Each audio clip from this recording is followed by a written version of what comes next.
Live music is part of the fabric of our community. Andrew Stuckey here. Join me each Thursday at 7 o'clock for the Soundcheck Hour. We'll play a full hour of music from artists soon to be playing in our area. Whether it's Cat's Cradle, The Ritz, the Haw River Ballroom, or Local 506, we've got you covered. It's the Soundcheck Hour, presented by Dynamic Electric. Each Thursday night, right after Live and Local.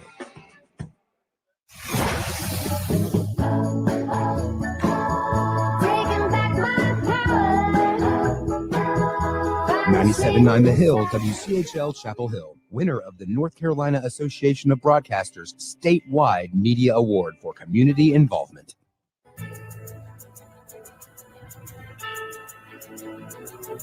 Somewhere between the tailgate smoke and the sound of shoulder pads cracking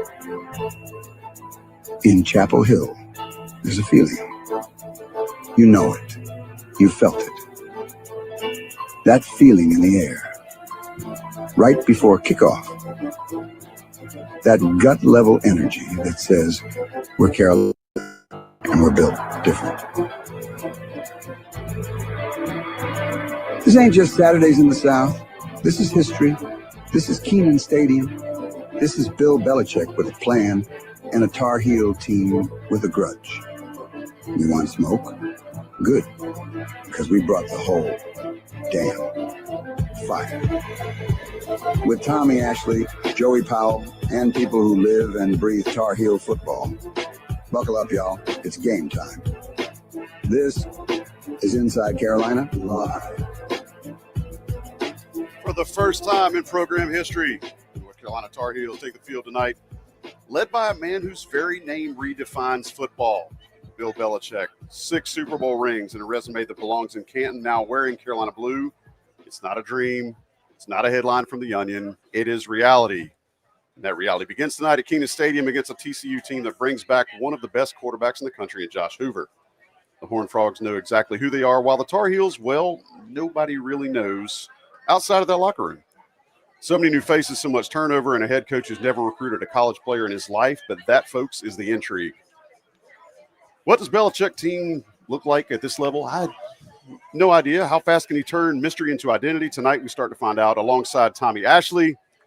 And with former all-conference lineman and NFL veteran Landon Turner in the house, I'm Joey Powell. This is Inside Carolina Live. Buckle up. A new era of Tar Heel football begins tonight. Y'all, I don't know that there has ever been a game to start a season that we knew less about. Tommy, help me make heads or tails or ass over tea kettle about what's going on tonight. Bro, I do not know. I mean, we've talked about this for how long, Joey? I think it's like at least 250 some days since Bill Belichick was announced as North Carolina's head coach, or when he was introduced to us over there in the Blue Zone. And I don't know that we know any more about this North Carolina team now than we did then, Landon.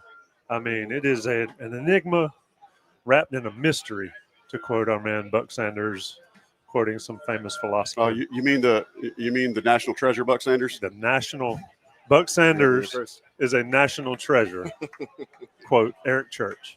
But Landon, to the point, North Carolina team, 70 new players. We've seen how culture can shift quickly. Mm-hmm. All you have to do is look down to Tallahassee and see it go in reverse and in forward. But this North Carolina team here comes into this game against a known TCU team with very many unknowns. Mm-hmm. What are we thinking? Man, well, first of all, it's hard to tell, right? 70 new, it's an entirely new team. Really excited. First of all, we're so back. Welcome back to Chapel Hill. We are so back. We are so back. How are the vibes? The vibes are up. All right. The vibes are fully up. It's exciting, man. With a whole new team. In the ACC's off to a strong start with FSU beating Alabama. There's a whole lot of unknowns, and it's an exciting place to be to just kind of dive into. I was even before this trying to look up a depth chart, and I couldn't find one. So I think there's a whole lot of questions going into this, and I think some of it's just frankly got to step back and see. Spencer Haskell, our new video intern here at Inside Carolina, you're on the ground here in Chapel Hill more than we are. I mean, he's in a chair right now, but typically he's on the ground. I mean, he's around campus. There we go. Yeah. let's talk about the vibe here. I mean, 5 years, Mac Brown kind of waned out there at the end, and now Bill Belichick's in town. What's it been like just for you seeing this sort of evolution of Carolina football? Because I've tried to explain to people, and I'm going to quote Eric Church again, what a time to be alive to be a North Carolina football fan. Spencer, you've been on the ground in Chapel Hill. What's it like? Yeah, for sure. I mean, I haven't maybe been covering the team for as long as y'all have, but I grew up at Tar Heel. I grew up watching, the John Bunting teams, the Butch Davis teams, the Larry Fedora teams, even Everett Withers. And it feels like there's a total new energy that's been injected into Chapel Hill. I mean, driving into town today, 4 hours before kickoff, I can't remember seeing this place this packed, 2 hours before Mac Brown. You haven't seen it this packed? No, I haven't. No, I have not. So it's just surreal. This is the first game. This is the first week. I'm just trying to take it all in. And I don't think any of us know what to expect. That's for sure. But, I mean, I'm just as excited as you guys to see what happens at 8 o'clock tonight. Yeah, it's crazy because all of the hype, right, can neither be substantiated or disproven because nobody knows anything, right? And so the hype's just kind of built upon itself. It's almost been one of those phenomena that just keeps happening, and because there's nothing to derail it or prove it, it's just continued to build upon itself. And that's probably going to end the physics portion of the show. But I think as we try to make heads or tails about this evening, and kickoff is at 8 o'clock against TCU, I think one of the things I'd ask Landon, how surreal is it to see, again, you played in the league, dude. Like, how surreal is it to see that guy, the hoodie himself, like, walk out of the tunnel tonight at Keenan Stadium coaching your alma mater? Yeah. No, it's definitely surreal. I'm going to go ahead and put it aside. I had a workout with the Patriots in my time, and they didn't sign me, so I'm going to go ahead and put that aside. No beef for this evening. No beef. We're not mad about it. He put on the Carolina blue, and we're good now. We're good now. We haven't talked about it or anything, but it's definitely surreal, man. I think there's a lot of star power, a lot of experience that he's brought to our program, and I think it's just exciting to see. Especially, it's actually kind of fun that there is no depth chart. We don't know what to expect. I think that kind of pedigree follows it. It kind of reminds me. I was here in 2014 and 2015 when Larry brought in Gene Chizik, right, and brought that culture change to just even defensive side of the ball. And there was a lot more to that. But even a coach with that kind of pedigree like lend itself to just kind of like hitting the ground running in this professionalism. Like, hey man, like we'll follow you into the depths, right? And I think I think he knows what he's doing, and I think I'm hoping that we can kind of emulate that same kind of shift. Because in 2014, I think we were like 6-7 and struggled against Rutgers in the quick lane ball, right? And struggled is a way to put it, right? So that's why you're here, by the way. Yeah. Thank you so much. Articulate, if you will. I think that's the optimist in me is like, hey, we're gonna see some more of that kind of culture shift you can see when a coach with that kind of pedigree comes in and kind of drives like it's some new energy. Spencer was saying. Let me ask you this. The vibe is all about Bill Bellichick. The last 10 months has been about Bill Bellichick. As a player, as a former player who's been in the arena and dealt with what goes into being a player on the college football level, I'm always tripped out when people say, well, so-and-so stinks. I'm like, dude, they're a D1 college football player. They don't stink. Mm-hmm. You have to put in all the work. No matter how much you play, you put in the work, you do that. As a player, how do you think it would be when your coach is getting all the press? Your coach is getting all the hype. Is it a good thing to work in the shadows? Or is it we need our due? Because I believe the players' due comes today in Keenan Stadium if that's to happen. Yeah. But so far, it's been all about Belichick and the Belichick era and all that kind of stuff. Yeah. Well, see, time you're asking the former offensive lineman this question. I'm saying, I don't want them. No, that's good. What do you mean? I can just show up and play. And hopefully that's the attitude kind of permeating the team. I mean, if you were asked to like a wide receiver, maybe, no offense, y'all, but maybe a different answer. I think it's a good thing. It's always, I've always been like, as a former player, like the less distractions, the better. Just not to shout out Cardell Jones. Like, I didn't come here to play school. Like, please go to class. You know what I mean? But at the same time, it's like, when you have less distractions in the media, you have more time to focus on your craft, more time to like build a cohesive team in a short amount of time. It's, if the focus is on the coach, I think that can be a big win if you like have the right mindset in the sense that I can focus on being the best player. Because at the end of the day, everyone here is like, especially in the NIL era, everybody wants to get to that next level and play at the next level. And like anything outside of that is just an absolute distraction. Evan, as somebody who Spencer, Spencer. Why did I say Evan? Evan was here. Floating around. Spencer, I'm sorry, dude. No, that's okay. And if that's the last time I do this today, I'm going to consider that a win. My apologies. If you think I look anything like Evan Rodgers, I'll take that as a compliment. You have great hair, wow. so we'll go with it. Spencer. Who is Evan? Exactly. Right. Spencer, I did this to Jalen too when Jalen was here. So you're officially on the team now. Yep. Don't cover. So we need a depth chart for Inside Carolina. Thank you. You're still young and you're very much ish. You're very much kind of in the college realm right now, and so you haven't been out to be jaded and become cynical about Carolina football yet. I don't know what all that. Okay, well, touche. Assuming your level of cynicism is still minute. He's ahead of his years. Yeah, I'm gonna try to get this question out. What does kind of Belichick's presence mean for the Carolina profile, in a holistic standpoint around the nation? When you're thinking about, when he's going into recruits' homes, when you're thinking about, does he get the ear of this recruiting footprint that maybe North Carolina didn't have before?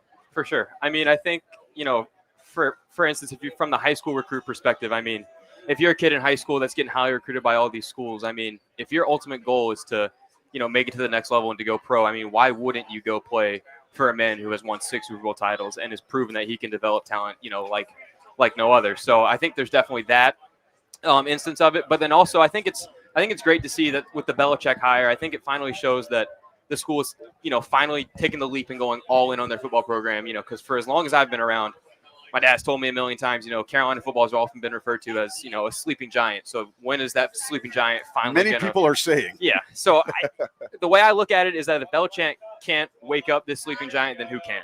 Right. Great point. We're a football school. So what, Tommy? I'll let you answer this. We can have that debate. I don't disagree with that question. Anyway, as the veteran on the squad, what's the realistic expectation in year one?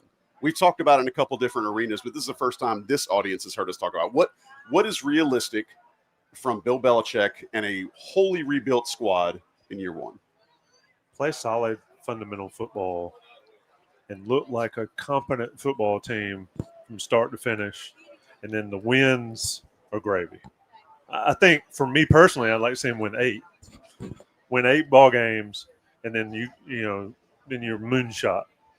But today, play like you know what you're doing. Yeah. Don't make those mistakes that don't lose the game. You may lose the game, but don't lose the game. You know what I'm saying? Yeah. And that is what we've seen too many times from a North Carolina team. For me, all this smart, fast, physical stuff has always been just taught to me, but I want to see smart, dependable, whatever they talk about, and just don't make mistakes that are unnecessary mistakes. If you get beat because of talent, you just lose. Tip your cap.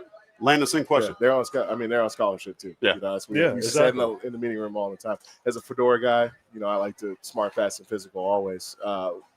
Butch boy, we're splitting hairs there a little bit. But yeah, I mean, if the question is just like what I want to see out of it is like, yeah, sure, we can say 8-4. I think just setting a foundation, seeing some just good old fashioned Bellichick ball, and seeing it kind of sticking true to like what. Maybe some more pro style offense. I'm again offensive line guy. I just want to see us run the ball. You want to run the ball? Or you want to run the damn ball? Well, run the damn ball. But you got to understand, like, I know a lot of my friends will make fun of me because I just want to see duo. I just want to see some power football, and like that doesn't matter outside. All right. I mean, are you just going straight B gap everything? Oh, everything. Let me pull, Gus. All right.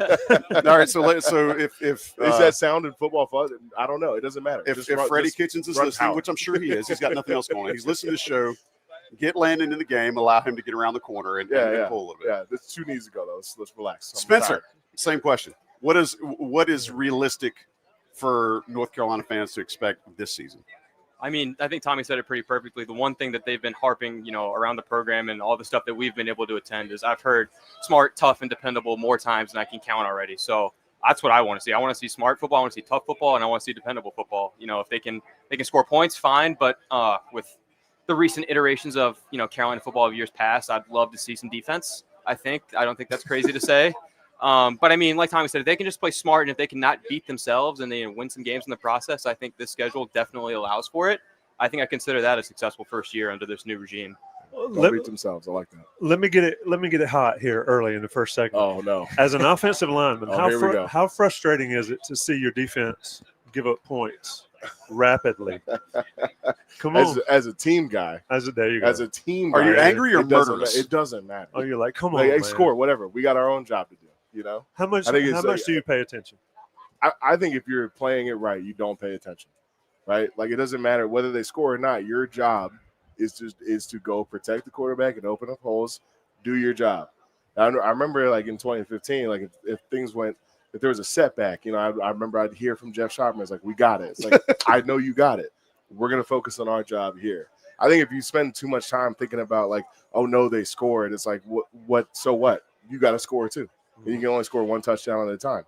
So anything wasted outside of the job that you have to do is completely wasted motion. Which is what Belichick has harped on the entire time is do your job. But what phrase was born that 2015 that you started? Come on. The man ain't bring his chef hat out here. You ain't got to. No, it was a phrase. Oh, I remember. I got your back. Yeah, I got your back. Who's got your back? I got your back. There you go. Yeah. Joey, right now, I got my back. Georgia It hurts Tech. because I'm old. But Yeah. Well, it's definitely it means something different to me now. I can tell you that. Man's walking into his chiropractor. You got my back? Yeah. Legitimately, Please, yes. actually, this is a serious question. Last thing for this segment, we'll get you out of here. You're listening to Inside Carolina Live on 97.9 The Hill. We've got a hell of a show lined up for you. Spencer, not Evan, our new intern, is joining us. Grace Nugent will be here for those of you who have gotten to enjoy her coverage of Tar Heel baseball. She's going to be here in just a little bit. Landon's here for the whole show. Tommy's here as long as Tommy wants to be here. About an hour. And yours truly. We'll have Chase Rice coming up in just a little bit. We'll do our usual chalk talk with Jason Staples. Landon, last question before we hit the break. Sure. For a culture change to happen in the locker room, granted that North Carolina has completely brought in a new staff and has 70 new human beings with lockers and uniforms, assuming those things take, what else do you feel like has to happen to get away from that, to use a Tommy Ashley SAWFT word? How do you get that out? Yeah, it really starts at the player level. I mean, you can say all day, it has to be a decision at the end of the day. I think in our own experience, I even saw some of the guys today, like Shaquille Rashad or Mac Hollins or Jeff Shopmer. There was a decision in January that was made, like, hey, no matter what happens, like, whatever it is, we're just going to buy in together. And I think that, like, blanket level, like, player level buy-in is kind of the X factor in that. And that comes from experience, leadership. We had a lot of fifth-year seniors that year. So, like, with these 70 new guys, like, I'm hoping, I'm praying that somebody in training camp was stepping up and taking charge, taking leadership, not just coming from Coach Bellichick, not just coming from some staff, but something inside the locker room. And it takes a village, essentially. Like, you need a couple of strong senior leaders to be like, hey, I know we can complain about this, but at the end of the day, we're all moving in this direction. And you're pulling that 10% of guys that might be dissenters into the team fold. Well, we're hoping that we are pulling all 500 and some odd of you that have joined us on the live stream right now. We appreciate y'all being here. We're hoping we're pulling y'all to the center. This is Inside Carolina Live. We'll be right back. Segment 2. Tar Heels kicking off against the Horned Frogs. I get mad if you say Horny Frogs. Yeah. Horned Frogs. Feels like 8 o'clock. An SEC something. Yeah, it's 8 o'clock on ESPN. We'll take you right up to 7 where we'll hand it off to the network. I'm Joey Powell. You're listening to Inside Carolina Live on 97.9 The Hill, WCHL. This is Matt Merletti, and you're listening to Inside Carolina Live. Hi, friends. This is Mark Pons with Chapel Bill Tire. That's right, Chapel Bill Tire. We are changing our name in support of Coach Bill Bellichick and our UNC football program. From oil changes and brake service to alignments and tires, just like Coach Bellichick, we bring discipline, consistency, and execution to ensure you have a championship car care experience. Do your job and book your next service at chapelhilltire.com. This season, you can call us Chapel Bill Tire and drive happy, Chapel Hill.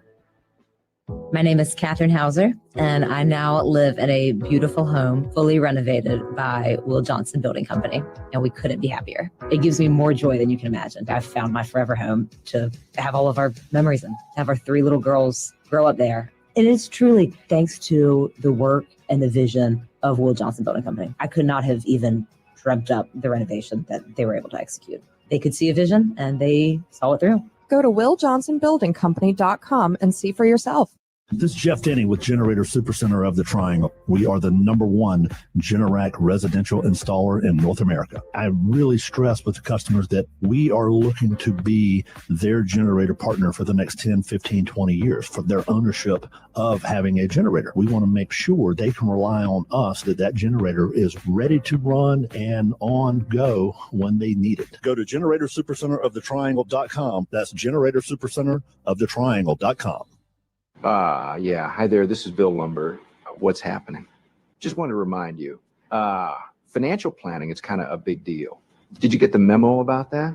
So if you're still winging it with your retirement, I'm going to have to ask you to go ahead and give John Stillman at Rosewood Wealth Management a call. The sooner the better would be great. Okay? Bill Lumberg is a fictional character and therefore wasn't compensated for this endorsement. However, Carolina Wealth Stewards doing business as Rosewood Wealth Management is a real registered investment advisor with the state of North Carolina.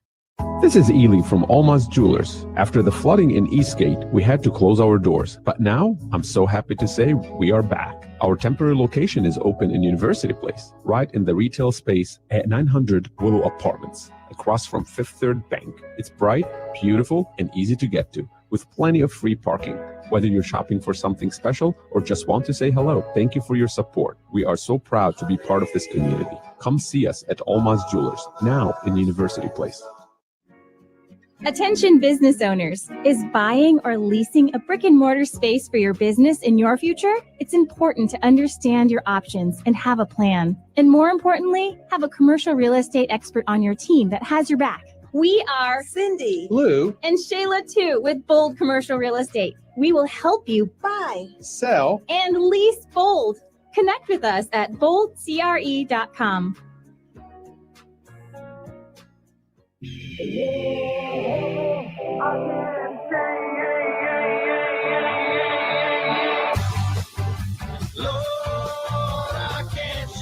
You're listening to Inside Carolina Live on 97.9 The Hill WCHO, the flagship station for Tar Heel sports.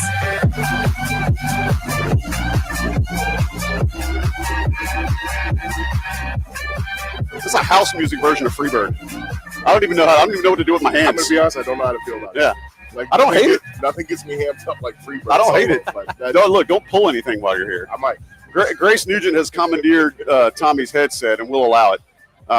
You're listening to Inside Carolina Live, getting you ready for Tar Heels kicking off the season against TCU. And really, that's probably the only thing we know is that they're playing TCU at 8 o'clock and that Bill Belichick is the coach. That's probably the end of our intel that we've been able to pull. But Grace, since you're here now, I'll throw this into you.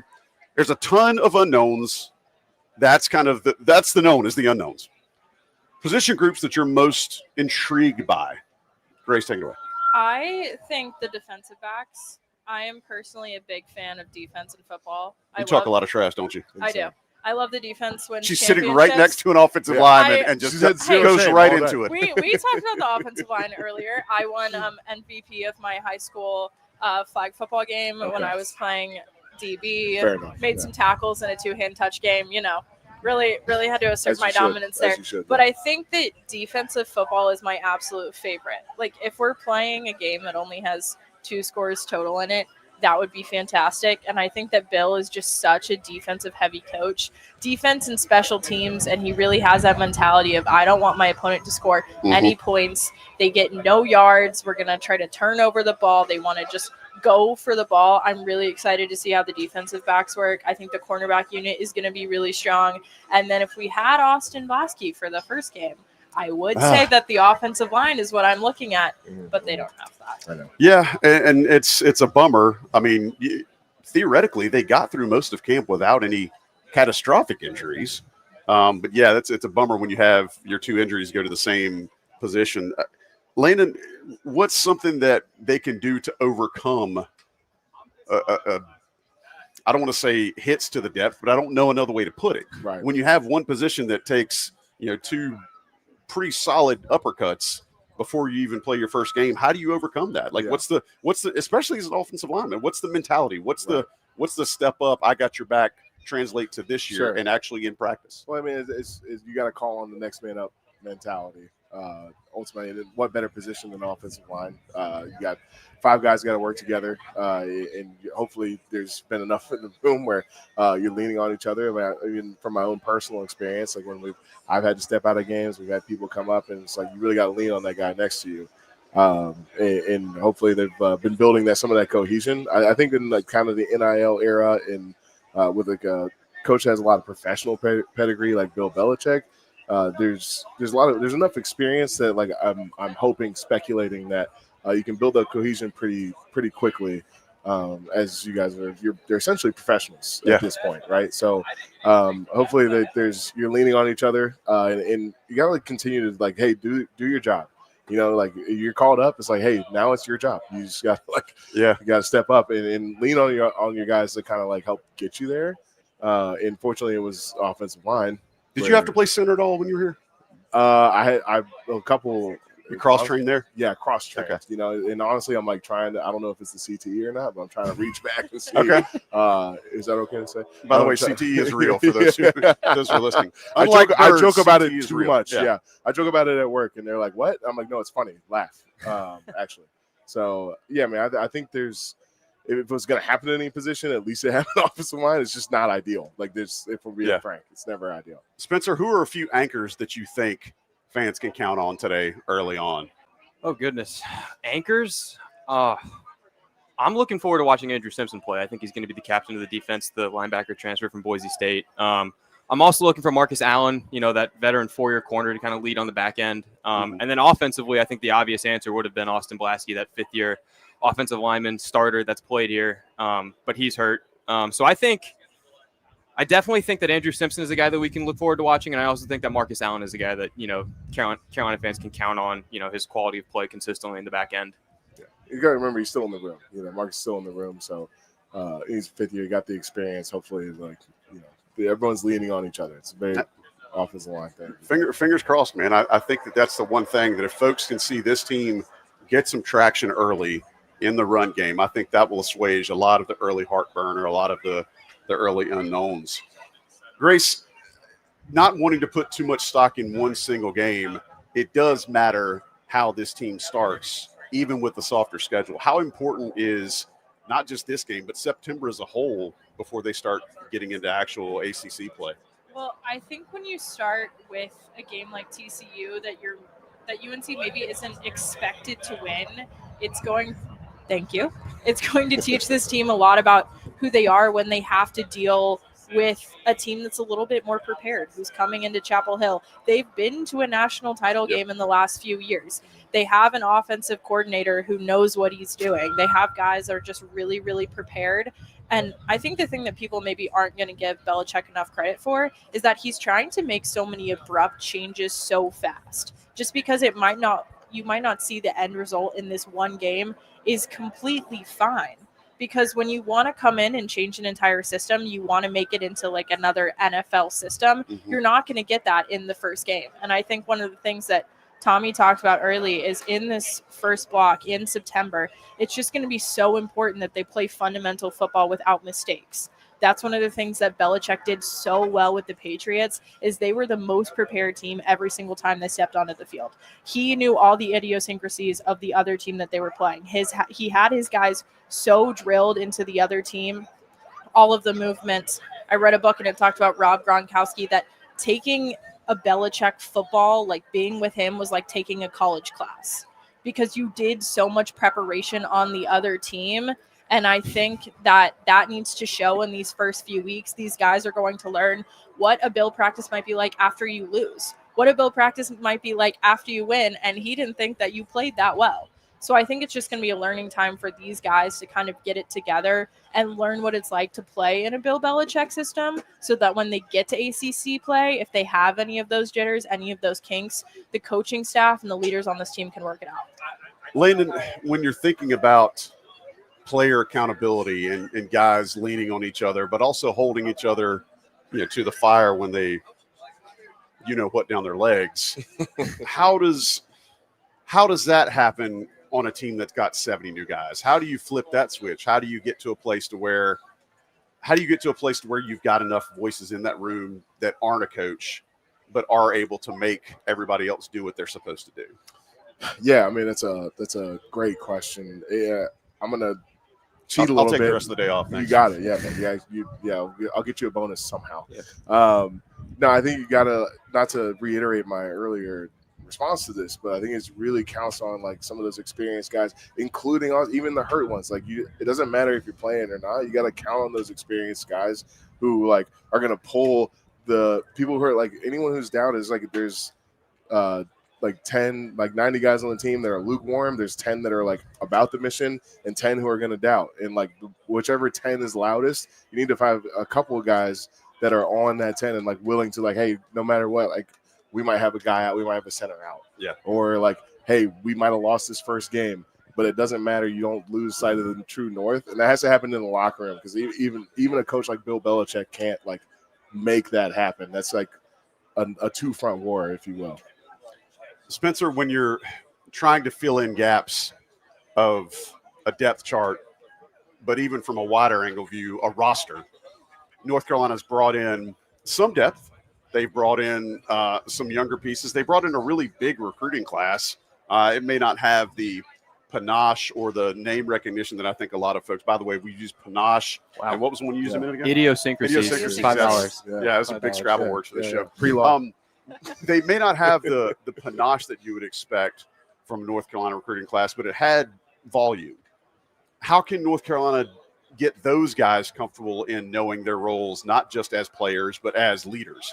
And like Landon just led to a good bit of it, but it just feels different when the guys haven't worn the uniform yet, and somebody still has to step up and be the one to bark at their guy next to them in their position group to hold them accountable.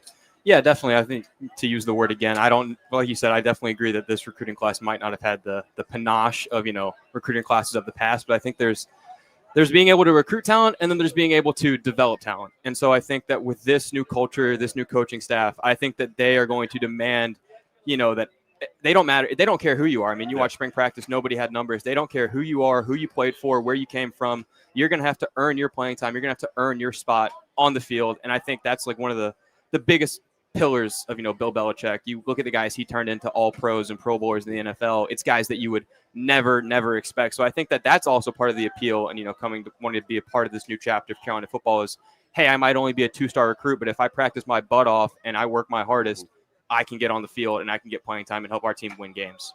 Yeah, and I think there's a cultural through line that exists there too when you get guys that just understand that, hey, do your job, which we're going to hear a lot this year. We've already said a lot this show, but I love it. There's some value there too. Okay, we're still trying to sort out this roster. We're still trying to sort out this 2 deep.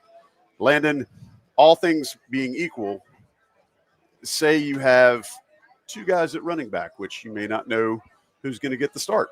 Mm-hmm. Maybe you have 3 guys, and the third guy is a guy that just transferred in from a major P2 program. Yeah, who do you start? Do you start the guy that probably was better in camp but is injury prone? Do you start the guy that flashed really well in his limited totes last year, or do you start the guy that's coming in from the P2 program? Hypothetically speaking. Yeah, you're going to throw that on me. Oh, nice. Well, for one, let me just say I'm proud of you all as an English major. Proud of the words, first of all. Second of all, that's a great question. I mean, it harkens back to we had a pretty intense quarterback battle back in my day with which I say that more than I care to admit, between Marquise Williams and Mitch Trubisky. And they both were incredible quarterbacks, and Mitch is behind Josh Allen right now at the Bills, right? And Marquise was with the Packers for a little bit, and we're sitting there. One's a senior, one's a freshman, and ultimately we played both. But at the time, it's like no matter what the situation is, just 2 things. One, who's the best for the team right now? And the other thing is just, again, this is like my offensive line mentality bleeding out into this radio show. But it doesn't matter. Like, whoever is the best let's make it work, right? And that comes into, like, getting everybody just going in the right direction. Whoever Bill Belichick says, like, hey, he's the guy toting the rock. That's the guy toting the rock. It could be Joey. It could be you behind me. It doesn't matter. Slow down. It doesn't matter. I still have to do my job, and not to like be reductive or trying to diminish it, but at the end of the day, especially in a landscape where it's like we don't really know, it's like I did run a 6.440. That I'm not sure how to respond to that. And I know exactly what I said, guys. Yeah, I meant 6.4. Why did you record that anyway? Recently? No, I could probably hit 6.4 today. Yeah. I think you got it. Yeah, man. It's like who's the best for the team right now? Is it a camp decision? Yeah. Is it like a group thing? Are we rotating out? I don't know. I'll let you off the hook. Grace, what do you expect? What do you expect to be kind of the number one driver in how this coaching staff deploys players, right? Because it's one of the things you would think, oh, well, duh, it's going to be the best player. But one of the things that we know about Bill Belichick is he's very much a situational guy.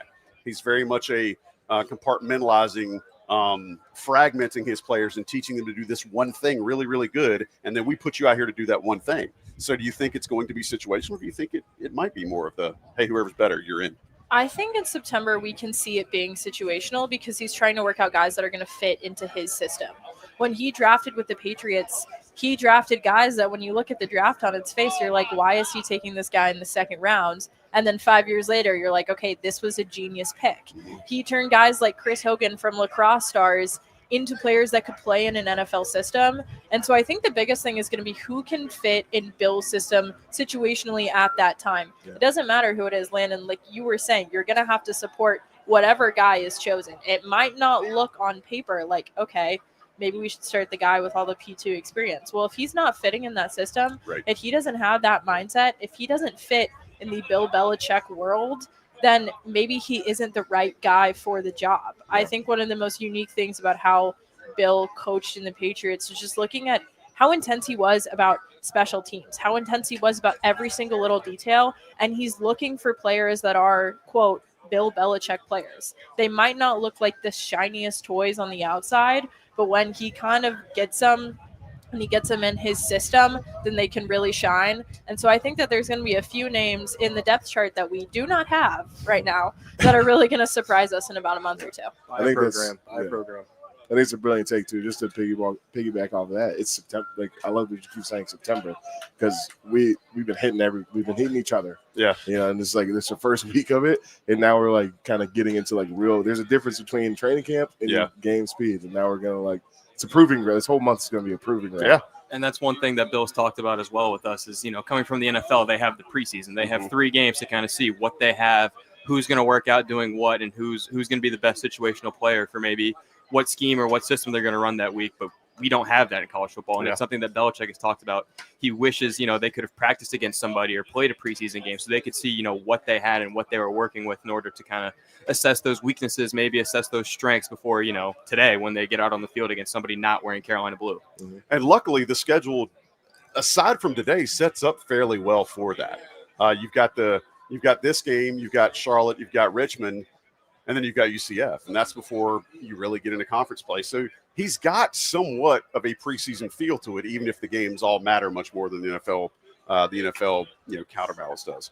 All right, we're going to take a quick break. We're going to come back a little bit, talk about the matchup for tonight, because I think that's where everybody's like, okay, we know something about TCU. We know less about North Carolina, but those two are going to be the teams that are filling out those uniforms and playing tonight. By the way, I'm going to break a little bit of news here on the show. Apparently, the hype man for tonight's game, none other than Peter Pablo. I believe he goes by Petey. Ever heard of him? Petey Pablo. Might be the one North getting the crowd Carolina. hype. Yeah, come on and raise up. Yeah, take your shirt off. Something about a helicopter. I should know. Like a rotor on an avian vehicle. Just wave your shirt around. There you go. We'll be right back. You're listening to Inside Carolina Live on 97.9 The Hill, WCHL. This is Ryan Taylor, and you're listening to Inside Carolina Live. This football season, there's only one place to be on game day, Town Hall Grill. Cheer on the Tar Heels with delicious food, ice-cold drinks, and every play on the big screens with the sound on. Town Hall Grill is your go-to spot for great food, cold drinks, and Carolina football all season long. Game day means Town Hall Grill. Big screens, sound on, ice-cold drinks, and the food you love. Don't miss a moment to cheer on the Tar Heels at Town Hall Grill.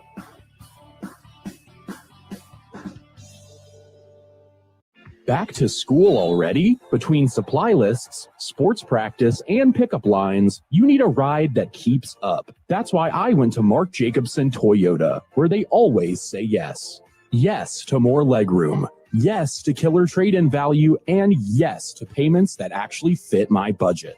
From first day jitters to after-school snacks, do it all in a Toyota. From Mark Jacobson Toyota, where they say yes. MarkJacobsonToyota.com.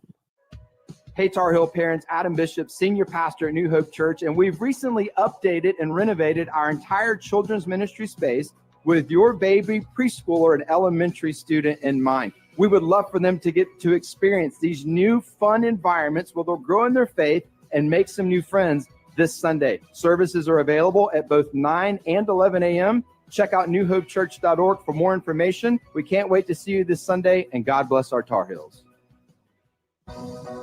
I'm Pat Circadakis with Coldwell Banker, Howard Perry, and Wellster. I have one family where I sold them a house. All three of their kids ended up buying homes from me when they got older. They're now looking at selling their house, the originals, because they want to downsize.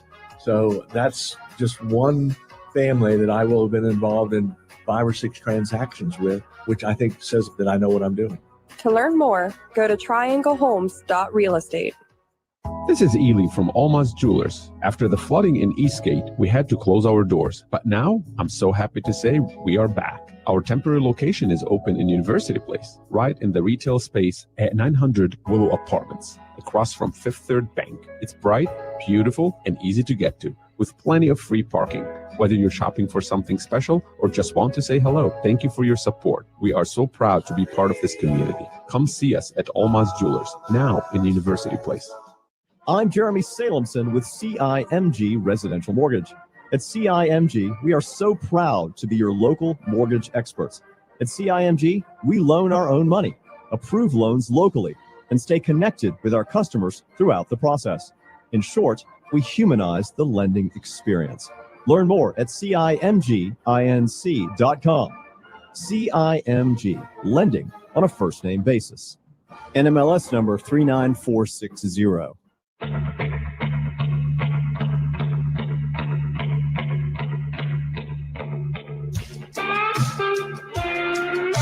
You're listening to Inside Carolina Live on 97.9 The Hill WCHL, the flagship station for Tar Heel sports. Inside Carolina Live. Got some Tommy Ashley music on the radio for you. That's what we do. We play some of his music, and he comes back and he'll join us again. I got kicked off, man. I mean, look. You left love voluntarily. No, I turn it over to the younger crowd because the younger crowd is more hip to this new era of Carolina football. The future is now. There you go. I was just waiting for Landon to say 6'7" or something like that. just because. So one of the things we've talked about early so far on the show is just how little we know about this squad.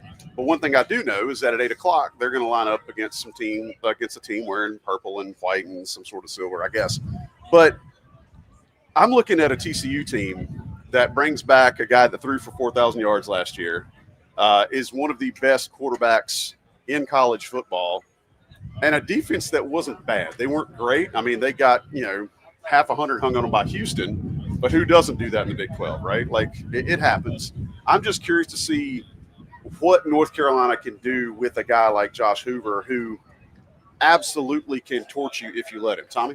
Well, I mean, we talked about it on the game plan. We'll hear from Jason Staples later about what TCU is going to want to do. But the thing about Josh Hoover, and Landon can speak to it as far as the importance on the offensive line, is you cannot allow pressure up in your face, up the middle.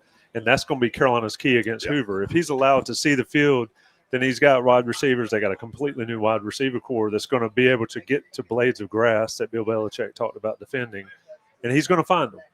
So North Carolina is going to have to deal with that in a way to pressure him up the middle. And I think we've heard some things about Carolina's edge rushers and the new guys, and, of course, we saw what could have been a key edge rusher playing for OSU the other night.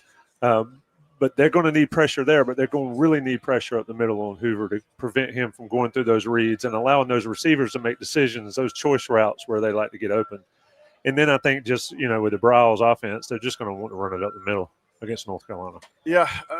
Grace, I'm curious to see how you expect a team, you talked about wanting to see the cornerbacks. I'm curious to how you expect a team like this that while they are a new group on the defensive side of the ball, they do have some veteran presence. Tommy mentioned Marcus Allen. We talked about Dixon earlier. We talked about Simpson, the linebacker. Do you think that might be something where they can lean on that unit, specifically the back four, or maybe even the back seven to a lesser degree, to hopefully take some pressure off of the defense as a whole, and maybe let Josh Hoover see some things or think he's seeing some things that he's not seeing? I think they are going to need to do that because I think that secondary, especially, you have some of your more experienced guys. You have Marcus Allen, you have Will Hardy. You need those guys that have played in the Carolina Blue here in Keenan before to kind of show up and lead this team. And I think another thing when we talk about Hoover, yes, he threw for a ton of yards. Yes, he threw for, I believe, 27 touchdowns, but he also threw for 11 interceptions.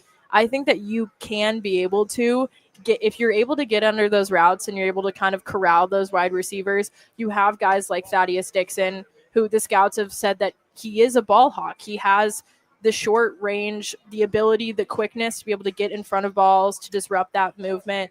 So I think while, yes, you need to have pressure up the middle, if you're able to make him see what he thinks is a good option, and then the guys in the UNC secondary are able to step in, I think that's going to be huge. I mean, we've talked about it all the time. Bill is a defensive coach, and he's known about this TCU game probably since he took the job.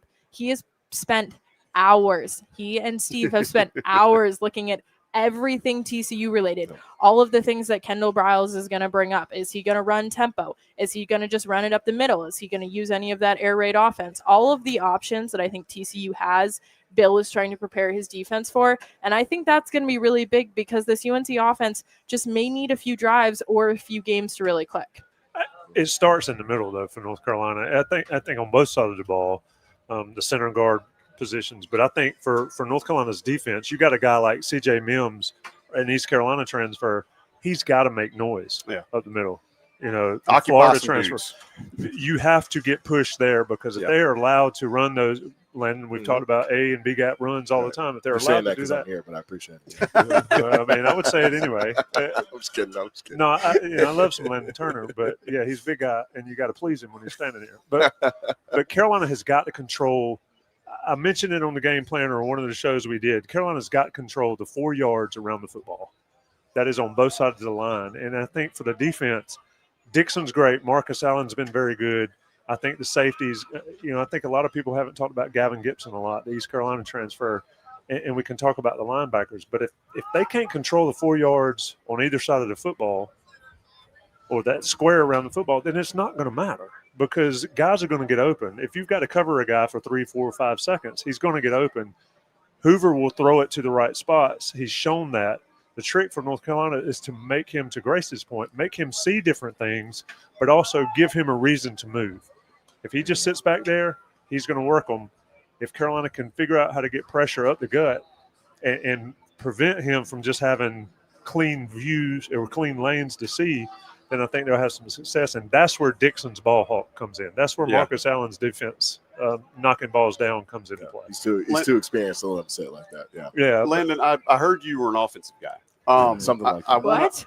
Yeah, it's a rumor going around. Yeah. I want to ask you, what are some things, if you're prepping for the ball to be snapped today, what are some things that Bill Belichick could do to get your quarterback and your skill position players, and then also your guys who are making checks at the line? What are some things he could do to get them a little spooked, like Grace said, seeing things that they're not seeing, get them a little nervous? Yeah, I mean, you're speaking from like a defensive perspective, right? I mean, what would give you heartburn today? Yeah, I mean, twist movement. I think, I think if we're leaning on, we have some of the edge rushers, like move the defensive line, make the offensive line have to like use their brains as much as possible. Get them moving. Try to see if you can catch them not being able to pass off.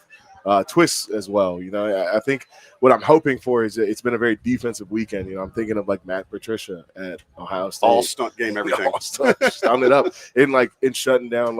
Arch Manning, for example, is not as experienced. Sorry for the UT. He's a baby still. He's a baby still, but at the same time, it's like, a lot of that we've got. We're He's talking about this 21 ball years hawk. Well, fair. We're He's talking about playing this at ball Ohio State.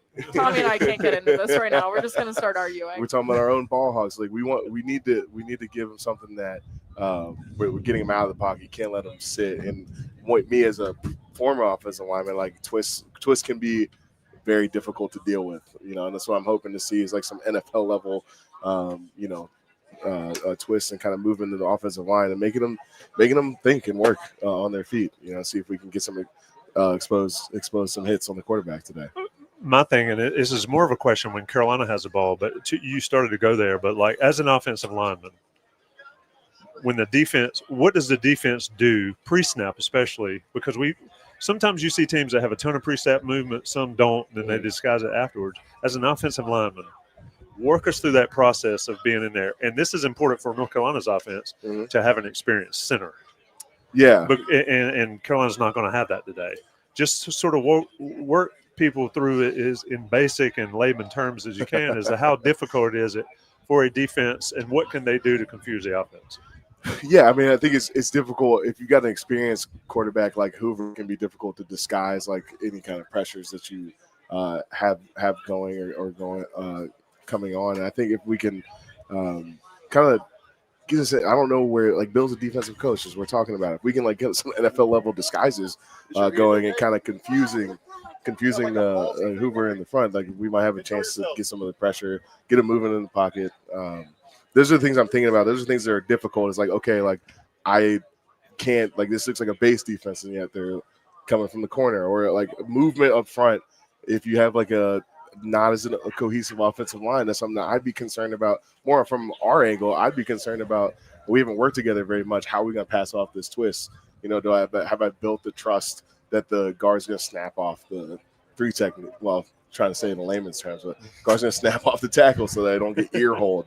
So I'm looking up front. I usually, when I'm watching football, I'm watching up front. Hopefully I'm seeing a lot of twists from our angle. If we stay on the defensive idea, I mean, I grew up a Texas fan, and when they played in the Big 12, I mean, those games could be an absolute bloodbath. When they played OU, it really was a Red River. It was a shootout. So, like, you talk about Matt Patricia and Bill Belichick coming in. I'm really excited to see when the Big 12 has been kind of offensive heavy. Like, you see all these numbers that Josh Hoover was able to put up because I don't think defense in college football, especially in the Big 12, has been the greatest thing in, like, the past 10 years. But now we're getting to a new era where you watch Texas and Ohio State, and that's a super low-scoring game. So we're moving to have these really, really precise defenses, and I think that's one of the things that Bill is trying to build here. And when you talk about the flavors of different conference play, I think now with the transfer portal, they're all running together a little bit. But, I mean, when you talk about the Big Ten, it's like, the smash mouth football, and I think we're going to get a little bit of that here. But I think the other thing that they're really going to rely on is the NFL style of precise defenses where you're not seeing these gaudy numbers put up. And I think, like you and Tommy have talked about, it all starts in the middle. It all starts right at the ball because if you can't control the line of scrimmage, then you've already lost the game. I need to pull a quote from our chat here and shout out to almost 600 folks that are joining us live. Great analytical update by adding Grace Nugent. Thanks, the guys. people have spoken. Plus one. The people have spoken. Plus one. We are outside, so we can handle swole heads. But hey, please. Hey, baseball coverage is coming soon, but we've got her in her element, true football element out here today. I mean, we let her talk about Texas, so I feel like she'll probably come back. My Texas roots are. Oh dear. Well, also, I just want to point out and summarize. She said, "Run the ball." That's what I'm hearing. Run the damn ball. RTDB. Run the damn ball. Let's just run the football. Yes. So key matchup is going to be Carolina's pass rush, like Tommy talked about, versus TCU's protection, and then UNC's secondary against Hoover's arm. What kind of game script do we need to see? Landon, what kind of game script do you want to see that you think that will favor North Carolina? Yeah, I mean, well, look, we're talking about Bill Belichick, and what I'm hoping to see is a lot of like no cap power, a lot of duo establishing. Like it won't be the sexiest, Hopefully, it's like ball possession, running the 4 yards a pop, and then short passes down the field, score. I'm hoping to see. This might not be as the most exciting, but I'm hoping to see like a Texas Ohio State game out of us today, where we're just kind of getting the ball hawk and controlling the ball and just marching down the field, slow and methodical. That's what I want to see. Yeah, and you need to see just straight up man-on-man football. Mhm. I mean, there's not going to be a lot of secrets. There'll be secrets in the sense that, Carolina's going to do things TCU hadn't seen and all that stuff. But ultimately, it comes down to one-on-one matchups across the lines, across the defensive backfield and all that stuff. And I think for North Carolina, we've seen far too many times, we always hear about Joey 111. Do your 111s. I heard one of the players say it the other day in a media availability. Do your 111? Yeah, I think it was Dixon said, and I've heard him say it. It may not have been him the other day, but if I do my 111, that's all that else matters. I talked to somebody the other day, and I said, and I asked you the question earlier, and you said the same thing. It's like, what do you do when the guy next to you is not doing your job? Then you start thinking about, oh, how can I help him? And then I don't do mine. And I think that's been the push this year in preseason camp especially, but all summer is like, do what you're supposed to do. Yeah. Do what you're supposed to do. If you're not going to do it, we're going to put somebody in there to do it, or we're going to run them off. We saw that happen. That's why there's 70 new guys. And for North Carolina, it's not going to be sexy, high-scoring football. It may end up being that way, but it's not going to start that way. And for North Carolina to win, I think it needs to be one of those man up, knock the slobber out of somebody in front of you. Yeah, classic. And then go. I use panache. Idiosyncrasies, and Tommy brings out slobber. Well, that's not the word I had in mind. But we have a range of the English language. But yeah, we're seeing the educational levels here. But then you just go from there. And I think Bill Belichick would love to win that type of game. It's just like, we physically dominated the other team. We didn't trick them. We didn't, run some fancy backwards pass, throw it down the field, all that kind of mess. We lined up and we beat their butts up front. And I think that's what North Carolina fans want to see. I think that's what Bill Belichick wants to see. And I think that's what we're going to see one way or another in Keenan Stadium. So let's do short answer. We got about a minute before we get to hit the break. You're listening to Inside Carolina Live. I'm Joey Powell. Tommy Ashley, Landon Turner, and Grace Nugent are with us. Real quickly, offense or defense, which side of the line can North Carolina oppose their will on today? Grace? Defense. Landon? There's got to be offense, man. Even if they're down to their third string center. I'm an offensive lineman. You think I'm not? I he heard has that. to stick My with boys, his guys. my boys are gonna reach down from in the depths. trenches.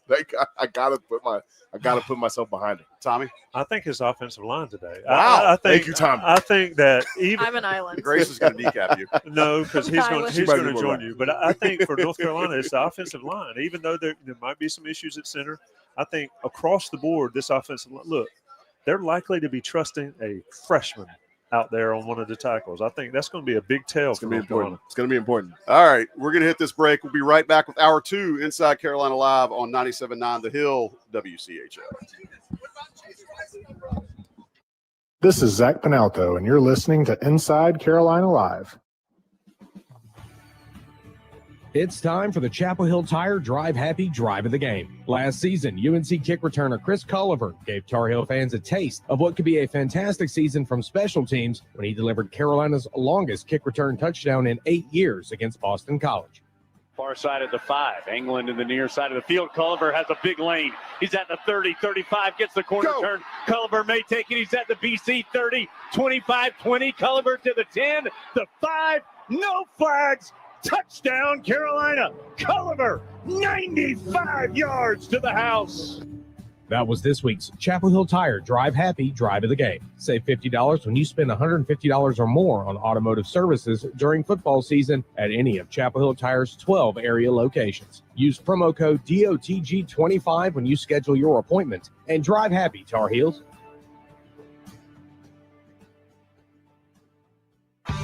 Hey, it's Tommy Ashley from Inside Carolina, and I always shop at Johnny T-Shirt. A Franklin Street tradition since 1983, Johnny T-Shirt has all the greatest selections of Tar Heel gear, from football jerseys to T-shirts to hats and Carolina gifts for all ages.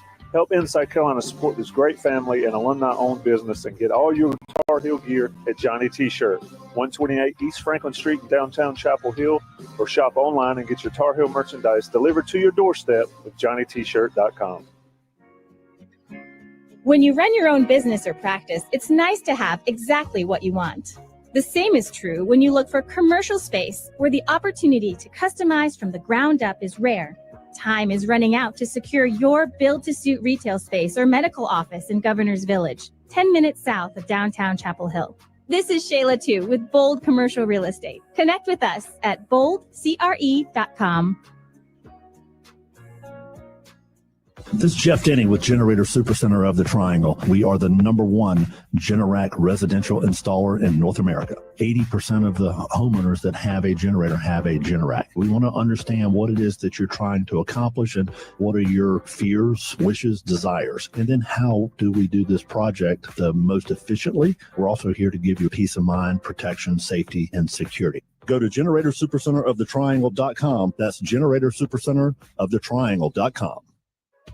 Hey, Tar Heel parents, Adam Bishop, senior pastor at New Hope Church, and we've recently updated and renovated our entire children's ministry space with your baby, preschooler, and elementary student in mind. We would love for them to get to experience these new fun environments where they'll grow in their faith and make some new friends this Sunday. Services are available at both 9 and 11 a.m. Check out newhopechurch.org for more information. We can't wait to see you this Sunday, and God bless our Tar Heels.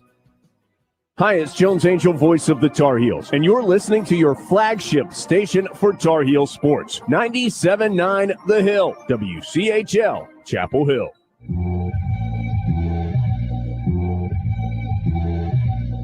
You're listening to Inside Carolina Live on 97.9 The Hill, WCHL, the flagship station for Tar Heel sports. Coming out the slums, that's the hot dogs. I'm pulling my gun out on all the What is happening, everybody out there in Inside Carolina land? Joey Powell here, Tommy Ashley there. Man, our run of guests continues, Tommy. We're talking with a guy that actually busted some heads for quite some time, part of the Brick Squad at UNC, and now he's absolutely entertaining audiences here, there, and everywhere, and will be entertaining audiences pregame as the Bellichick era starts in Chapel Hill. He's going to be kicking off the season both proverbially and figuratively. Chase Rice, how you doing, man? I'm good. I'm home. I haven't been home in quite a while, so I'm glad to be home. I got my backyard. I got my dog running around somewhere. So I'm doing really well right now, man. Well, I'm going to ask you to say this has been a theme question we've asked of everybody that we've had on recently. I think it probably hits you a little differently because you wore the uniform. Bill Belichick, the head man on the sidelines at Keenan Stadium. The first time you heard that, what was Chase Rice's reaction? I mean, I remember him talking about it. I'm like, this ain't happening. This is stupid. You hear this stuff all the time. And then when it finally started looking like it really was, and it happened, my old tour manager was 10 years, was one of my best friends, and they're all from Cape Cod. So I've been watching the Patriots for years because of them. And now we have a group text called Bill. And it's funny. It's got his picture. It's got his holding the helmet when he first came into Carolina. Nobody can believe it. Definitely couldn't back then. It's wild. And I've heard a lot of people say, like, that's so stupid. And I'm like, why? What are you talking about? One of the best coaches to ever do it. Certainly an argument for the best coach of all time. And it's a program that historically we've struggled in football. I mean, we had Drake May and Sam Howell back to back, and Trubisky and unbelievable quarterbacks, and we're happy with 10 games. Like, get out of here. The day that Carolina is happy with 10 games, it's just going to continue to happen the way it has. And it's been a frustrating time since I've been a Carolina guy. Even our teams, like, we had some really, really talented players and teams, but we didn't have the mindset of we're going to win this game. We can't lose. It's okay if you lose Carolina football, and that's got to change. And I can't think of a better person to do it than Bill Belichick. I mean, I don't know what players we've got. I don't know if anybody's gonna know till this game, but it's we're gonna be smart and we're gonna be tough, and that can go a long way in college football. Yeah, I agree with that 100%. I mean, just play good, sound, physical football, and that'll win you a lot of games. When you look at this team and this program, I think you just said it pretty accurately, that everybody's thinking is we don't know what they've got until we see them here at 8:00 tonight against TCU. When you talk to your former guys, do they all hold the same opinions of you have that why not Carolina? Why not do this? I mean, there's no reason not to. Does everybody think the same thing? Yeah, absolutely. Everybody's fed up with it. We're fed up with losing. We're fed up with being average and being okay with 10 wins. That's not great in college football. And I think Carolina's done a really, really good job over the years. Like when I was there, I remember it was basketball. That's all anybody seemed to care about. I think they've done a really good job of spreading that out. I mean, everybody loves Carolina basketball, but around that town, I follow the social media stuff. So I just think people care more about just basketball now. At least I always have. Maybe I'm wrong in that. I have no idea, but I'm not a basketball guy. Like I didn't grow up I grew up in Florida before I moved to North Carolina, and I grew up around the Florida State, Florida, Miami rivalries. And that's college football at its finest, especially in the 90s, man. That was Florida State every year. It was, you cannot lose scenario. And we've got to get that mindset with Carolina football. Otherwise, we're going to continue to be average. And I'm not afraid to say that. Like, we're average. People aren't scared to play Carolina. And I think you bring in smart coaching like that, and you can do it for a long time, which we're going to need to do. I don't know how we follow Bill, but who cares? Right now, he can start a foundation now for a long time in college football where Carolina can come up on that schedule, and you don't necessarily want to play them. And we have the ability. We have the facilities. We have the stadium. We have the tradition of what Carolina actually is. We just need to shift that over to football and all the other sports as well. And we've done a good job at other sports as well. I want to ask you about how you wound up playing at this concert, but I always like to ask former guys that played, that bled, and all that. What do you think about NIL and this new era of freedom of movement and all that? And how do you think that would have affected your career had all that stuff been a thing back when you played?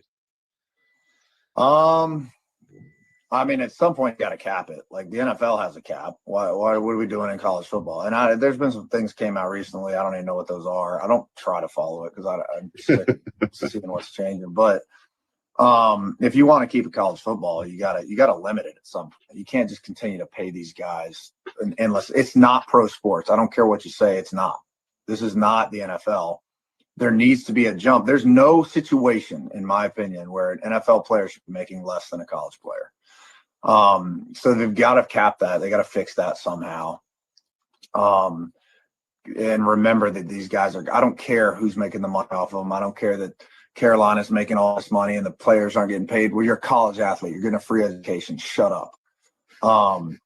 And on top, that's how I feel about that. And then the transfer thing is almost worse. What are we doing? I don't know why we opened the floodgates to where it's like you can just I saw last year or something, there was a kid that played for Miami that was in his 8th season of college football. Why are you playing 8 seasons? I mean, that means I should have 4 years of eligibility.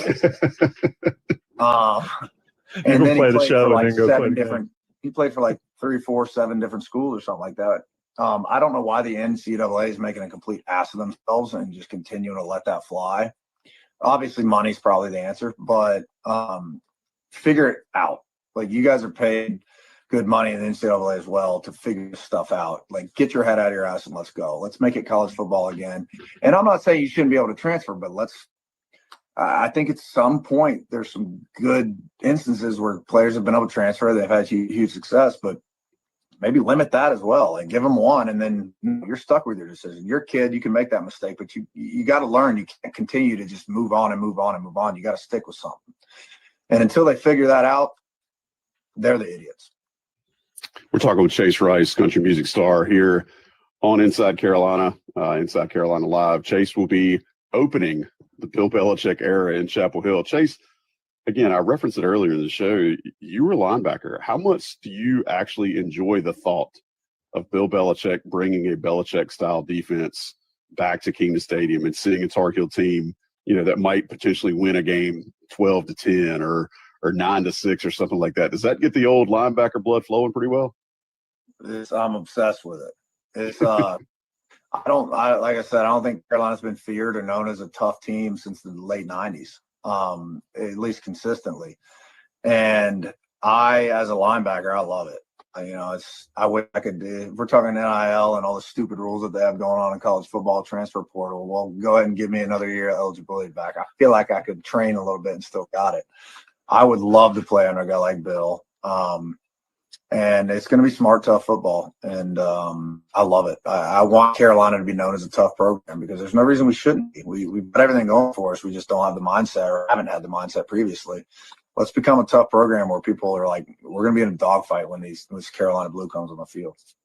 How do you think, and again, it's totally your opinion, so I don't think there's a wrong answer, but if you were trying to lead a program right now, how would you try to remove that soft that soft label that they have, right? Do you have to acknowledge it from within the football center first, or do you feel like it's just you just start being tougher? What in your mind is the way to fix that? I think you got to set the precedent first. I mean, Tom Brady, I've watched a lot of documentaries on him. I'm like, you wonder how they did that for so long. They had a standard. Like, this is the standard, and get the hell rid of the guys who can't deal with the standard. I don't care if you're a 5-star, 4-star, whatever. And that's what I'm so excited about, see what Bill can do, because he can take a 3-star guy, which he did with the Patriots all the time. Guys that didn't belong in the NFL and made them Super Bowl champions. And that started with a standard that the players for a long time said. Bill said it, and we are going to be tough. We're going to be smart. And if you can't handle that, get the hell out.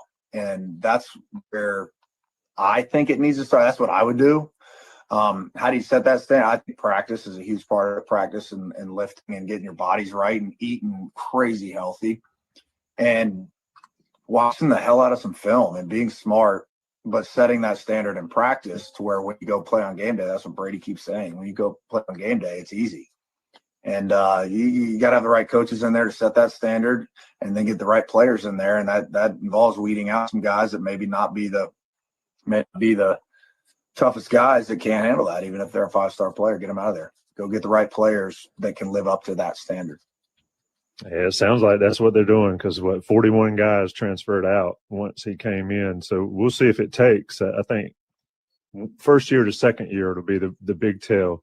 But let's talk a little bit about the environment in Keenan Stadium since today is supposed to be absolutely nuts and you're a part of it. What was it like? And obviously I was watching and covering it and all that, but from a player standpoint back then, what was it like playing in Keenan Stadium and also the expectations of players, and did it even matter what the fans were doing for you guys? How did that work as a guy in the arena on the field?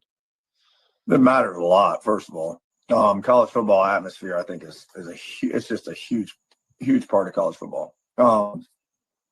And there was some awesome times. We had a lot of losing seasons. We had 3 losing seasons when I was there and 2 winning seasons. Those winning seasons were incredible. I remember the NC State game my freshman year, T.A. McClendon, all them boys came in. And it was just, I don't know if it is as good as it gets because, I mean, those SEC schools just have an insane environment. But for how big that stadium is at 60,000 or 50-something thousand, it was as rocking as you could possibly make it, stopping T.A. McClendon on 4th down to go into the end zone. And then the Miami game my freshman year, Devin Hester, top number 2, 3, or 4 team in the country, comes in, and Connor Barth ends up hitting that game-winning field goal, rushing the field. You don't get really better than that in college football. And people would argue the SEC. Obviously, I've been a bunch of SEC games. It's incredible. It's an incredible environment because it matters. And why does it matter? Because the teams are good and they win. As long as Carolina's good and they win, they can be one of the top tier places to play. Keenan can be in college football.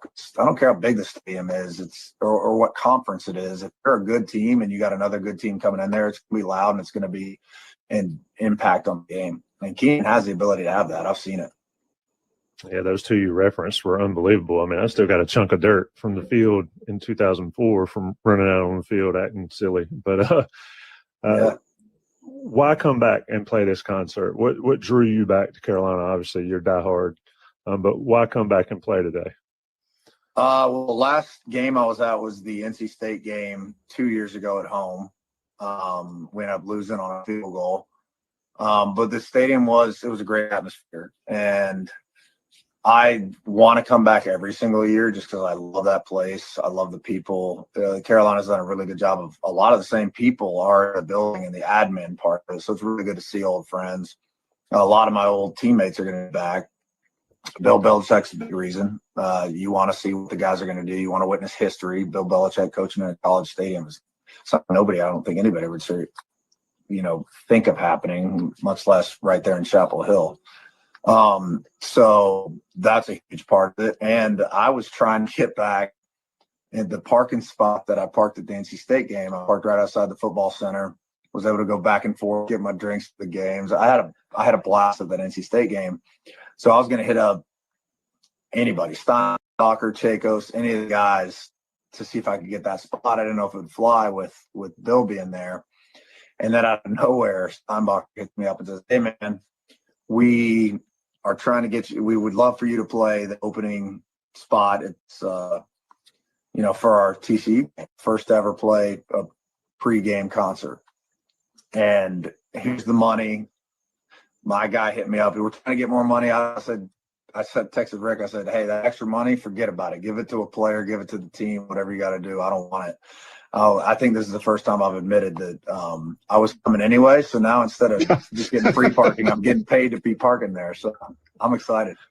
I was going to say, I hope you at least worked out getting your spot if you did the show. But maybe they've got the stage where your spot was now. Who knows? That'll be quite a full circle moment, right?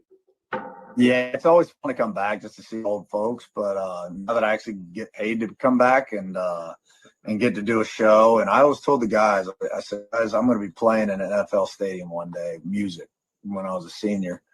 And I've gotten to do that. I toured with Kenny Chesney a while, and we got to play a lot of NFL stadiums. It looked a little different than I expected, but I got to fulfill a dream, and it all started right there in the worst way it could have, right there in I don't remember what yard line I was on, probably 20 or 30.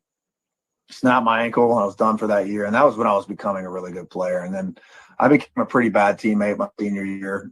Between that, losing my spot, which happens in injury all the time, especially when you lose it to a first and second rounder, and Bruce Carter and Zach Brown. But and then my dad passed away going into that senior year. So I was in a terrible place, but it led me to writing songs and falling in love with music because football had betrayed me.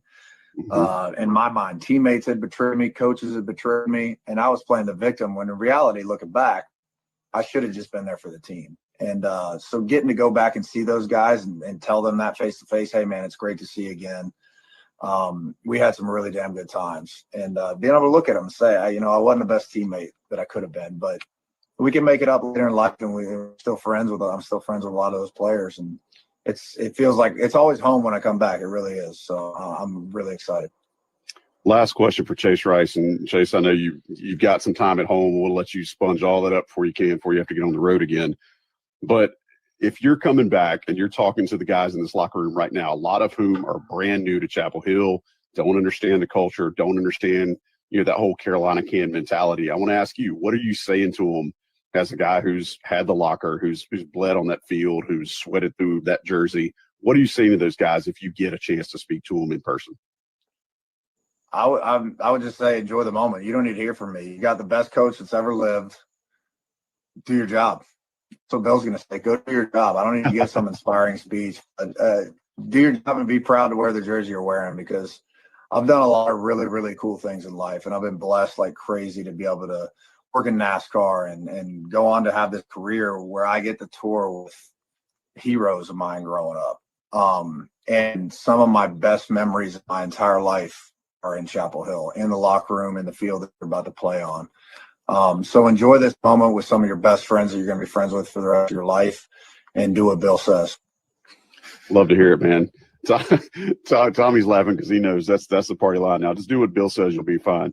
Chase, we appreciate it, man. I hope that hope that your next few concert dates go really well, but mainly hope that the opener before September 1 against TCU goes really well, and hope you enjoy the game. We look forward to talking to you sometime down the road. It's always good to talk Carolina football, and I'm really looking forward to this year, man. I'm excited. All right. That's Chase Rice. He's Tommy Ashley. We're going to take a quick break. We'll be right back on the next segment of Inside Carolina Live. Cool. All right, man. We really appreciate it. This is Anthony Elsie, and you're listening to Inside Carolina Live. Go ahead. Hi, friends. Every game has that one drive that changes everything. At Chapel Hill Tire, we know the same is true for your car. The right service at the right value keeps you moving forward, whether it's game day or just another Monday morning commute. Take advantage of our Drive of the Game special. Save $50 when you spend $150 or more on automotive services. Just use promo code DOTG25 when you schedule your appointment. This season, you can just call us Chapel Bill Tire. Do your job and drive happy. For over 20 years, there's been no better place online for the Tar Heel sports community than Inside Carolina. Exclusive recruiting information, in-depth team analysis, insightful podcasts. There's nowhere else that you'll find the level of daily content about the Tar Heels than InsideCarolina.com. Join the best community for Tar Heel sports around. The Tar Heels are your hometown team, and Inside Carolina is your hometown site for Tar Heel sports. I'm Jeremy Salemson with CIMG Residential Mortgage. There are optimistic signs and trends in housing these days, so you may be asking, is this the right time to buy or sell, and what can I afford? Well, we're here to help you buy or refinance your home with an experienced team, creative solutions, personalized service, and efficient systems. Contact us at CIMGINC.com and see firsthand the advantages of lending on a first-name basis. NMLS number 39460.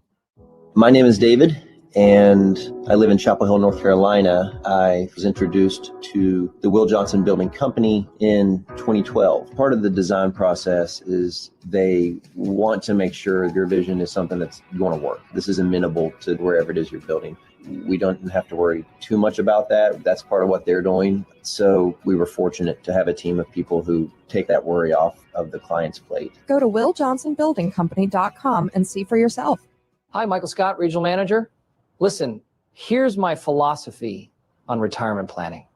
Don't ever, for any reason, no matter what, no matter where, or who you are with, or where you are going, or where you've been, don't ever, for any reason whatsoever, don't do anything except call John Stillman at Rosewood Wealth Management. Michael Scott isn't real and therefore wasn't compensated for this endorsement. However, Carolina Wealth Stewards doing business as Rosewood Wealth Management is a real registered investment advisor in the state of North Carolina.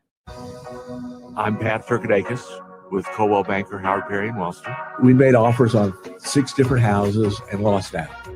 The wife called me one day and she said, we're just giving up. We can't buy a home and it's just breaking our heart. And I said, please don't give up. We'll find a way to win a transaction. And we did find him a home. So you have to be patient. You can find a home if you've got a good agent. To learn more, go to trianglehomes.realestate.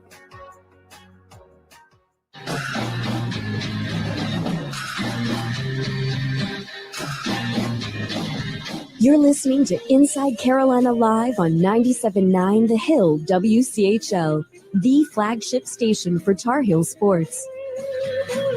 There must be some kind of way out of here. Say the joker to the thief. Inside Carolina Live, rolling at you, Tar Heels, Horned Frogs. Kicking off at 8 o'clock.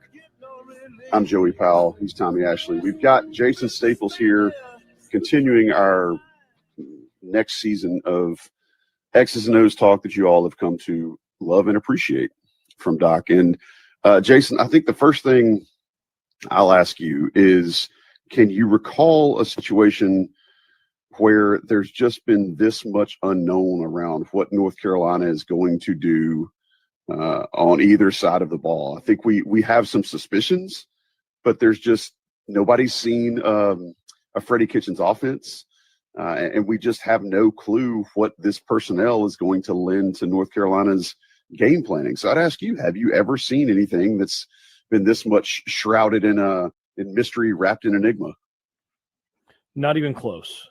Not even close. And it's not just North Carolina. I mean, this is there's a reason, and it's not just an individual who shall remain nameless, that North Carolina football and Bill Bellichick being at North Carolina has been one of the biggest stories of college football all off season, if not the biggest story. I mean, this is such an interesting, a fascinating experiment, having a 73-year-old NFL coach who's never coached in college, he's I think without question, the most successful NFL coach in history, suddenly come to Chapel Hill, turn over the roster entirely, where you have over 60 new players. And I mean, what can anybody expect from that? We just don't know. And so there's a major reason that this is all, that there's a whole lot of unexpected. This is unprecedented for anybody, let alone North Carolina. Jason, when you look at it, you see the biggest thing for North Carolina is changing the culture. And we've talked about that over and over and over, but changing the culture, quite frankly, of softness. And we've seen with your former team how quickly you can change. You can go from good to terrible to seemingly back good overnight. Now, granted, Carolina has 70 new players, but it's doable, right? It's certainly doable that Bellichick can flip this thing. And I'm not saying flip it and win a national championship. I'm saying flip it and be a competent football team that we'll see here at 8 o'clock versus what we've seen at times over the last 5 years. Yeah, I don't think there's any question that you can flip things faster now than ever because of the transfer portal, because of all the money that's in the game that's above the table. I mean, look, people have always made money. And, there's always been, let's just say that college players have always paid less for their, say, food or groceries or various things than an average person, right? You go out to a restaurant and, maybe you pay, maybe the average that you pay is less than someone else. But the difference is that now that's all above the table. It's negotiated out in advance. And you have effectively free agency, entire free agent. This is the bonkers thing about college football. And it's what we've all known and have all been kind of complaining about for a while now. The last couple of years is there's a free agency at the end of each semester. And so, think about what the NFL would look like if there was free agency every season, like complete free agency, no long-term contracts. Think about what that would look like. And how quickly one team would suddenly be really good one year. Oh, and by the way, no salary caps. So there's no salary cap and free agency every year. Yeah, stuff can turn around really, really fast because everybody, and it's not just North Carolina that has 70 new players. Everybody has a whole host of players. I mean, fans around the country are trying right now. Week 1 is the week where you figure out who's on your team. Like, okay, so who's number 8? Like, is that still like, okay, so I know number 8 on the offense is Kobe Pacer. I've heard of him before. I know who he is. But who's number 8 on defense? Is that the transfer? Is that, I mean, you can just think about it. Like every fan in the stands, and this, by the way, might be the best thing that for college programs that's ever happened, right? Get your program here. You need your smartphone with a roster pulled up or a program in front of you with the numbers and the depth chart in front of you. And of course, North Carolina hasn't released a depth chart because why would they? So you need that in front of you just to know who it is. Like, who's number 8? I mean, you guys, who's number 8 on defense? That's Vilbert, isn't it? I think that is. But you had to think about it for a second, right? I mean, that's crazy. I was going to say Dale Earnhardt Jr. Yeah, exactly. Right. So 3 to the sky. So, this is the situation that we're in, right? Just so you know, everybody, we expect the starters, or at least in the rotation on the defensive line, to be number 10, Price Yates at defensive end, number 6, DeAndre Robinson, or number 94, Isaiah Johnson, number 92, CJ Mims, and then number 8, Smith Vilbert, and number 9, Melkart Abujade. Those are the guys that we're going to see a lot on the defensive line. You all should just remember this before the game, because you're going to be seeing all these guys presumably in the backfield once in a while, and you won't know who they are unless you've really taken time to learn that. So yeah, you can turn stuff around faster now than you could before, because you can have a completely different set of players from the year before, and you're playing against teams that have different sets of players than the year before. Every fan base in the country is meeting their new team right now. And, except for the diehards, If you're an Inside Carolina subscriber, you probably know who these people are a lot better than everybody else. If you're an Inside Carolina subscriber, you get that stuff. But for the casual fan, they're getting out there and they're just like, go Carolina blue. People are wearing Carolina blue who I don't know who you are, but I presume that you're one of us and, part of the Carolina way and the Bellichick experience and all of this. Go you. That's college football now. And yeah, that means that everything each year you have to rebuild culture. You have to rebuild what your team is going to be. And so year to year is just a whole lot more unpredictable than it used to be. Jason, when we're looking at it, one thing you can certainly see, TCU is going to do what they do. And they've got a quarterback in Hoover that's proven that he can do what Sonny Dykes and that crew wants him to do. Sort of let the people that if folks listen to the game plan, they've heard this or heard this similar version of this. And if you've been on Inside Carolina, like you mentioned, sign up for $1 at InsideCarolina.com. But TCU's offense against I think Carolina's defense is going to be better than people think, at least on the back end. Sort of walk us through what TCU is going to try to attack and how Carolina and Steve Bellichick can counter that on the defensive side. Right. So, TCU, they've got the combination of Kendall Briles is their offensive coordinator, and you've got Sonny Dykes as their head coach. So you've got kind of a combination of offensive styles with that. I mean, Dykes is much more of an air raid type guy historically, but he brought Kendall Briles in 3 years ago to essentially marry the Briles system with what he wants to do, or with his sort of air raid system as well. And by the way, I've been in the meeting room with Kendall Briles where somebody, used the term air raid to refer to what he did. And I watched him bristle. Smoke will come out of the ears of the Briles tree if you refer to what they do as air raid, because it's not air raid. They have their own thing. But with Dykes there, they've kind of married those two things together a bit. But, the Briles approach has always been sort of a veer and shoot. So if you think about the veer, it used to be sort of a split back kind of option approach where you'd have the inside option to one of the backs, and then the quarterback as an option, what effectively looks like a read option. And then you used to have the second back kind of come out in the triple option behind that. And what the Briles tree did is they spread the field really wide, and you will see some wide splits from TCU, though not as much as you used to see from, say, Baylor when Kendall Briles was there. But you will see really wide splits at times. And then essentially the third option becomes the perimeter throw. So you're still doing a lot of the read option type stuff for the first option of the veer. And then the third option is really a throw to the perimeter. And then what the Briles folks did is that they took that and then they iterated on it to essentially add more options in the downfield passing game. So they will have what's called vertical choice stuff as the central part of what they do in the passing game. And the vertical choice is where you'll have a receiver who his route is actually one of, say, 3 options. And he's getting vertical. And at about 10, 12 yards, he's deciding based on what he sees to turn that into, say, a skinny post, and he's going high into a vertical go route on the outside, so an outside release. So it could be an inside vertical, an outside vertical, or he could just sit that down.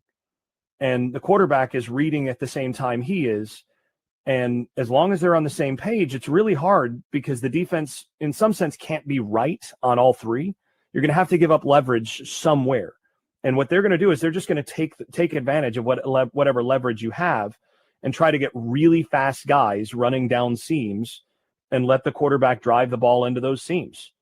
And when that offense is actually humming, when they get things moving and guys are reading quickly and the quarterback doesn't have a whole lot of pressure and all that, that's really difficult because you're getting a lot of one-on-ones with those really spread wide receivers, and they get to choose it's a choose your own adventure at receiver. And as long as you're on the same page with the quarterback and the quarterback is accurate, there's going to be space to throw in. So that's a tough thing to do. That's what they're going to do. They're going to add to that some of the, traditional air raid type stuff with mesh and some of those other things. But they're going to run the football with power. When they run inside zone or when they run counter and that sort of thing, they want to run in the A gap. They go A gap to A gap as the primary stuff in their run game. And they want to get after you straight between the guards. They're going to try to hit you there. And then they're going to try to iterate from that with that vertical choice stuff, which is really hard on a defense. Now, Carolina's strength, I think, in the defense is in their back seven. I think they've got some backers who can run and cover. I think they've got some athletes in the secondary that are pretty good. And I think their two corners on the outside are as good as there are in the conference. So the key there then for Bellichick and company is knowing what they do in terms of that choice stuff, muddy things up a little bit, disguise the coverage, present one thing, make it look like one thing. And then when the snap happens, rotate, cause problems to try to get the quarterback and the receivers on different pages, change that picture, take advantage of those one-on-ones to suddenly, now that's not a one-on-one. Now you've got a guy that's robbing that and different things to try to make things just a beat late and maybe let your pass rush get there. So this is going to be a really fun chess game to watch for me, going from the Bryles and Dykes side to the Bellichick side on the defensive side. It's going to be a fun game to watch just from an X's and O's standpoint. Couple of things. Talking with Jason Staples on Inside Carolina Live, Tar Heels and Horned Frogs coming up very soon. A couple of things that jumped out at me when I was trying to do some prep for this is Josh Hoover threw the second most passes in the FBS last year to the middle third. And one of the places that he struggled with were against single high looks. And guess what Steve Belichick likes to use a lot? Single high looks. So that's something you might be able to file away if you're a UNC fan. Jason, let's talk about some of North Carolina's offense here. TCU had a top 10 coverage rate last season. They returned 3 starters in their back 4, and then they also are bringing in a guy that came from Steve Belichick in Washington. How does North Carolina pass against that? And is it is it one of these things where North Carolina just takes the air out of the ball, or can they score enough to kind of win this game? How do you think they're going to approach things on the offensive side of the ball? Well, on the North Carolina side, first of all, they are going to be a run-first offense without question. They are going to throw the ball around the yard. There's no, they don't get it twisted on that. They will throw the football. They think a lot of their wide receivers. I think that's pretty clear. And they will go higher tempo at times. I think that's going to surprise some people. I actually expected initially, given roster and talent and some of those other things, I expected that they would take the air out of the ball a little bit this year in terms of running a little slower and all that to give themselves some advantages. But from what we've gathered over at Inside Carolina, they've been practicing to go more up tempo on some things than what I anticipated, at least in the off season. So they're going to vary speeds. They're going to do some of that stuff, but they're still going to start with basically running between the tackles. They put a very strong emphasis on bringing in a bunch of offensive linemen in the effort to make sure that, look, if we they threw numbers at the position, right? They threw numbers at it. And they said, look, if we bring in this many guys, some of these guys are going to be good enough where we're going to be able to pound teams. We're going to be able to pound the rock. And that's what they want to do. They want to get their big tight ends out there. They want to have the physicality in the run game, and they want to establish some of that first, or at least the threat of that, and then throw off of that. Now, the other thing is that they've got a quarterback who is a legitimate run threat as well. I mean, he's a guy that in prior stops, Lopez runs like a tailback. He's a bigger back, but he runs a lot like a tailback. So they're going to use that, again, the threat of his legs. They may not need to actually run him that much, but it's the threat of the legs that force the defense to account for it. And that's what gives you some advantages on the back end. What they're going to try to do is create and generate one-on-ones for guys like Jordan Shipp, for guys like Chris Culliver, Kobe Paysor, Isaiah Johnson, and then take advantage of those one-on-ones and see if those guys can win against the guy that's covering them. It's really trying to simplify the game and just make it pitch and catch in one-on-one situations. against a team that has to go +1 in the box against you. And we saw, you brought up Florida State earlier. We saw what a difference having that kind of dual threat quarterback and very physical run first approach can make. Florida State bullied Alabama with a quarterback who's a run first guy and Tommy Castellanos, and then taking advantage of some key matchups to get some big plays. When they did throw, they got big plays in the passing game. And there's a lot of parallels, I think, to what North Carolina is going to try to do. They're not going to be quite as run heavy as Gus Malzahn in that respect, but they will try to pound the rock in a lot of those same ways and will use that running quarterback as a threat to create the kind of advantageous leverage situations for their receivers downfield. And that's what they're banking on. They're banking on, look, if we get you one-on-one with Jordan Shipp, good luck. That's what they're trying to establish. All right, last question. We got to get out of here. Yes or no? Does North Carolina have the weapons on offense to be able to win this game tonight? Yes. Love to they've hear got it. the weapons. Love to hear it. They have the weapons. It's the question to me isn't a matter of whether they have the weapons to do it.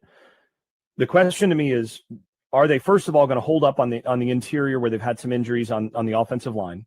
If they can do that and make sure that they're actually getting some push in the run game and protecting the quarterback, they're going to score some points in this game. The points will be scored. The next question is, will they be able to stop the run well enough to be able to take away what TCU does? I think there's going to be some points scored on both sides, but this is going to be a close game, and I think it should be a close game. But I think Carolina certainly is going to score some points in this game. He's Jason Staples. He's got to get out of here. He's got to get to the chopper. We're going to come right back and land the plane. We're going to come right back and land the plane and get you guys ready as we hand it over to the network right at 7 o'clock. I'm Joey Powell. He's Tommy Ashley. You're listening to Inside Carolina Live on 97.9 The Hill, WCHL. Yo, this is Denora Cersei, Carolina alum, and you're listening to Inside Carolina Live. Let's go, baby. This is Ely from Alma's Jewelers. After the flooding in Eastgate, we had to close our doors. But now, I'm so happy to say we are back. Our temporary location is open in University Place, right in the retail space at 900 Willow Apartments, across from Fifth Third Bank. It's bright, beautiful, and easy to get to, with plenty of free parking. Whether you're shopping for something special or just want to say hello, thank you for your support. We are so proud to be part of this community. Come see us at Alma's Jewelers, now in University Place. This football season, there's no better place to cheer on the Tar Heels than Town Hall Grill. Everything you need for the perfect game day. Delicious food hot off the grill. Ice cold drinks and big screens with the sound on so you don't miss a single play. From kickoff to overtime, Town Hall Grill brings fans together with the energy and excitement of being at the stadium. Wear your Carolina blue and make Town Hall Grill your game day home for Tar Heel football.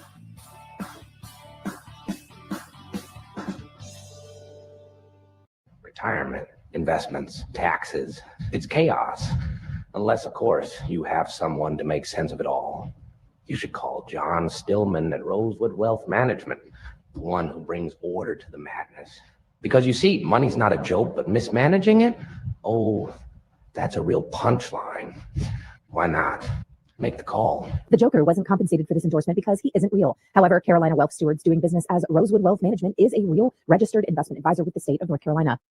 Hello, Tar Heel fans. I'm Robbie Oakes, Managing Director of CIMG Residential Mortgage and the Robbie Oakes Mortgage Team. As a Chapel Hill native and a UNC grad, I am proud to lead Chapel Hill and Durham's #1 mortgage lending team, so we can help you buy or refinance here locally or anywhere from the mountains to the coast. Find out how today. Visit CIMGINC.com for details. CIMG, lending on a first-name basis. Go Heels. NMLS number 39460. This is Jeff Denny with Generator Supercenter of the Triangle. We are the #1 Generac residential installer in North America. We have grown our footprint here in Chapel Hill and Durham and Carrboro. The purpose of having a generator is to have backup power when you need it, so it has to be ready at all times. We've had customers wanting a new generator and then customers that already have a generator that want us to service it, maintain it, fix it. Go to GeneratorSupercenterOfTheTriangle.com. That's GeneratorSupercenterOfTheTriangle.com. Hey, Tar Heel parents, Adam Bishop, Senior Pastor at New Hope Church, and we've recently updated and renovated our entire children's ministry space with your baby, preschooler, and elementary student in mind. We would love for them to get to experience these new fun environments where they'll grow in their faith and make some new friends this Sunday. Services are available at both 9 and 11 a.m. Check out newhopechurch.org for more information. We can't wait to see you this Sunday, and God bless our Tar Heels.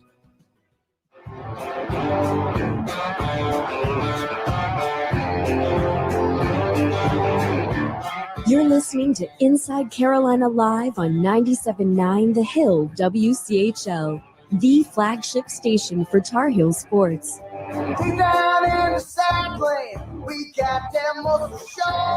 Inside Carolina Live. Last segment before we hand it off to the network and head up to Keenan Stadium. Guys, I'm going to go ahead and say it. I'm going out on a limb here, so brace yourselves. Uh-oh. Kind of a big game. Big game. Whoa. Kind of that's a big crazy game. take, Joey. I realize that's a little edgy. This but, actually might be the hottest take of the weekend. Yeah. It's going to be it's going to be a scorcher. And I'm not just talking about my takes, but sitting here seeing the list coming in of people that are in the stadium that are here that are of celebrity status, not named Grace Nugent, is pretty impressive. Right. I just not as impressive. Not as impressive, but the list is impressive. Right. I'm sitting here thinking about all the stuff that we've touched on. I want to give a special shout out to Chase Rice for making time for us this week. He was doing a show just now, right out in front of Wilson Library on Polk Place. Jason Staples, as always, doing our little chalk talk action. But this is the part of the show we like to call landing the plane, not landing the plane. Yeah. As AJ said. By the way, AJ, thank you for being here and for producing the show and keeping the hamster in the wheel and making sure everything works today. I want to give a special shout out to Kenny Dyke back at the WCHL studios. But all right, y'all, we're going to wrap the show. I want you to give me one player to watch on each side of the ball. All right. We didn't have to go depth charts, but I think we probably at least got one. Depth charts? Yeah, the depth charts that don't exist. But give me one player to watch on each side of the ball. Landon, since you're an offensive guy, I'll let you do offense. Okay. That's a great question. I don't have a depth chart. So player. Singular. Singular player one, actually. Player one would be QB1? Would be great. QB1. Well, I don't even know who I don't even know who to put my horse behind it. I mean, Gio Lopez is like the cop out. I was gonna say that's the softball. That's fair. Fair. Yeah, I'll take the Gio 2.0. Yeah. All right, we'll because my Gio is Gio Bernard. That's probably why I'm not even thinking. We understand. You know what I mean? So, we get it. Yeah. All right, Grace, give me one for the defensive side of the ball if you want to. Well, I'm a little bit biased because I just did a film study on him, but I think Thaddeus Dixon. I saw him. He played in that Texas-Washington game, and I absolutely hated him for the entirety of that game. And I think that he can be a playmaker. I've heard that he can talk some trash, too. So I'm really excited to see what he'll do. I mean, have you ever met a defensive back though that didn't talk? Have you ever met a good defensive back that didn't talk? I've met a lot of – I don't know that I've met a defensive back, good or bad, that didn't talk. They all talk. They got to talk. They got to talk. They get roasted, and they're just – I don't know one that I haven't seen do an incomplete pass on anything that's ever happened outside of a touchdown. Yeah, so, like guy wakes up, cooks his eggs. Yeah, I think that's probably like that's the breakfast routine at least. Yeah. And that's I'm not judging them, but I'm judging them a little bit. Yeah. I think there's another, I guess, element here that everybody wants to see is what is the tone of this team? How do they come out, right? And you think about Bellichick and the workman-like, do your job, making everything almost as basic as it can be, but being very focused. How will we know if this is a focused team, and how early will we know it, Landon? Yeah, I think this one I can take, man. I think it comes in methodical and like, hey, are we like sound fundamentally? How are we converting first downs, and are we not giving up turnovers? That's always the two like most marquee stats in the game is like what's the third down conversion and how many are we winning the turnover battle, and that's always like the foundation of a solid team that's got good fundamentals to me. I'm going to ask you the same thing, Grace. Is it what can we tell, and how quickly will we be able to tell it? I mean, I obviously haven't been in the trenches like Landon has. I feel like you can tell us more on the quickness when you can immediately tell, but I think it all comes down to precision. I think that is Bill's big thing. Do your job, but also precision. He got so mad at the Patriots when it even came to how they folded their towels. Yeah. Like, it all comes down to precise football, and I think that's how this team wins. And it may be like a really stupid thing to draw a connection to, but I was watching Remember the Titans. I made my roommates watch it the other day. We will always allow Remember the Titans every single time. And it just made me think of Bill when they get the playbook, and the playbook is really, really fit. But he's like, we want to run it until it's perfect. He talks about perfection. Football should be perfection. And I think that that's what Bill is. He doesn't want any of those mental mistakes. You have to play perfect football, precise football, because you just have to do the fundamentals. You don't want to get too cute with it. You want to be simple and you want to be precise, and that's going to tear your opponent down more than any flashy play well. So I think if they play precise football, that's how you get it going. Perfection. There's gentlemen. an offensive guard in there yet. Yeah, she does. She's already looking for double teams, trying to find ways she can get to the second level. Someone without call out the mic at once. Absolutely. You're going to watch me in the stands today. I'm going to have my note cards trying to draw out all the routes, all the plays. I bet your friends just get miserable when you start. Oh, they just turn my volume off. I love it. So as we're looking towards, and I'll go ahead, I'll throw one into that. I don't think it's as simple as Gio Lopez, and I do think Thaddeus Dixon's a guy. Tommy kind of hit home with me earlier. I think you can take any of your pick of the guys that are playing the interior defensive line.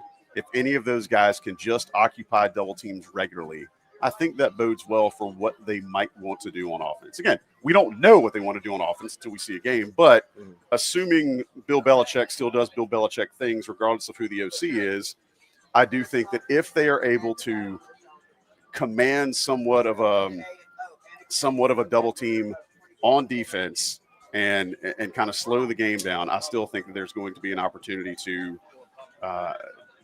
kind of choke the life out of a TCU offense or make them one-dimensional, because that's the thing that he wants to do. Yeah, and let's see who's gonna make Josh Hoover move.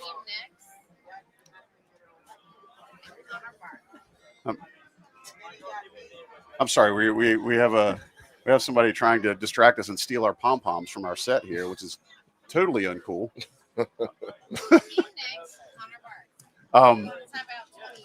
I think there's an opportunity as well for this team to really set the tone by not making stupid mistakes. Yeah. We mentioned that earlier in the show, but I think that's something that's plagued North Carolina through coaching administrations for 10, 15 years, where it's just, the 2015 team was amazing. Thank you. Yeah. They never made any mistakes. Yeah. But I'm sitting here thinking I'm sitting here thinking about the way though that lining up off sides, guys jumping, like skill position players jumping off, before the snap.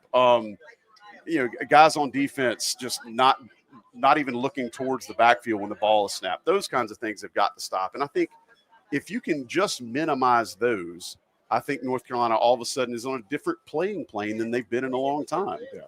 Is there a way, and we talked about this earlier as well, about the culture and holding each other accountable. Is there a way you can weed that out of game one? I mean, I think you don't know until you get out there, right? Right. And I think if it's not in game one that's weeded out. That was weeded out at August 1st in training camp. So hopefully, honestly, I just want to see straightforward, boring football today. Boring football would actually be like right up Bill Belichick's alley. But I don't think we could even call it boring. I think you need to respect that level of precision. If you're watching a game, let's respect that. You don't need to hit the 45-yard passes all the time. Right. But if you can just execute playing in tempo, if you can execute a veer, let's celebrate that. Let's celebrate the screens and doing it rightly. See, I like Grace. Doing it rightly. Yeah. That's one of the things I think you're going to see a lot, and that's where you have to respect what Sonny Dykes has done with TCU, in a sense that, granted, he's only been there for 4 years, but he's got a team that does what they want to do and does it well. And I don't know that you've been able to say that about North Carolina, even when they had Drake May, even when they had Omarion Hampton last year, that they could do some things well.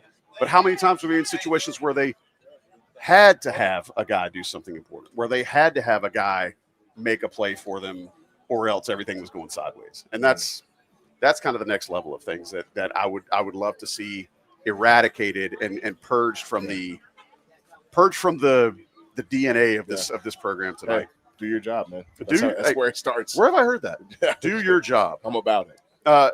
Grace, if you can think about one bold prediction for Belichick's debut tonight, what's that going to be? A bold prediction? Bold prediction. You're I've already putting me on the spot. Bold or bold? BWL or LD?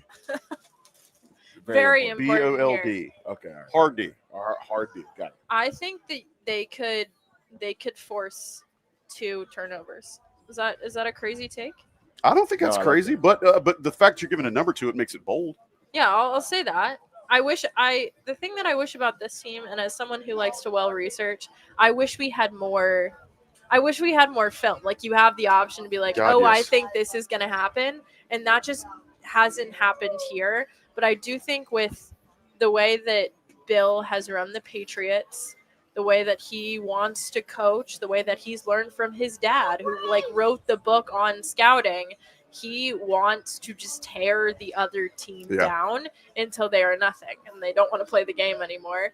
There's a certain flex in that too. There is a big flex in that.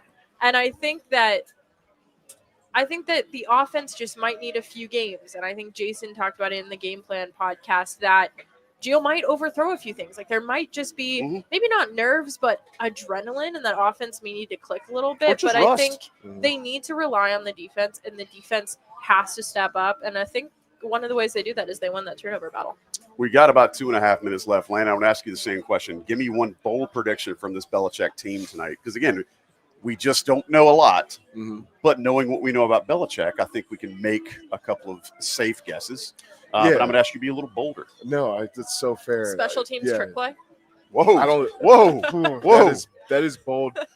That's some Chapel Hill After Dark stuff. I respect that. I'm a little miffed because I would have gone the turnover route myself. I think no, nothing to apologize for.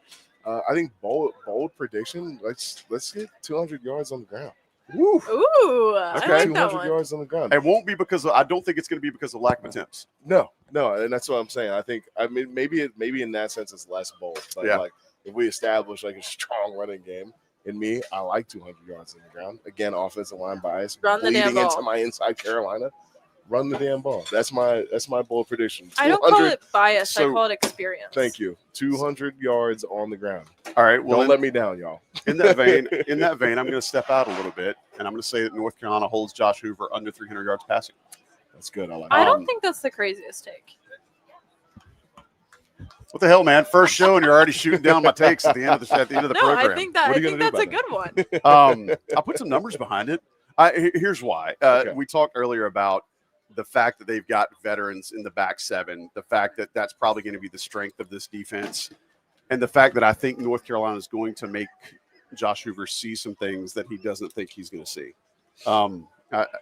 Are we officially going off the rails here? What's happening? I don't even know what just happened. No, it's okay. We've got about a bit left. Giving cherries. I was giving cherries to eat, and here we are. Want to make a prediction? We got like 30 seconds left. Score. I think 21-14 UNC. All right. Grace, you don't have to. You can pass if you'd like. No, that's the cop-out way. I would say 27-17, and I'm going to make people mad, but I think TCU. Yeah. I think they need a game. You say you were from Texas? I'm from Texas. Crazy. I think it's going to be Austin, Texas, born and raised, baby. 31-27 Horned Frogs, but I don't think that changes anything for this team. All right. Listen to the day after tomorrow on Inside Carolina. You'll hear Tommy and Buck and Staples break everything down for you.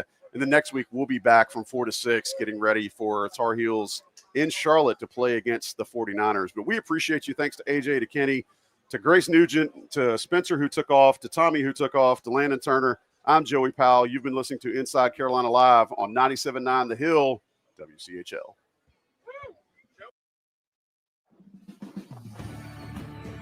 It's time for the Chapel Hill Tire Drive Happy Drive of the Game. Last season,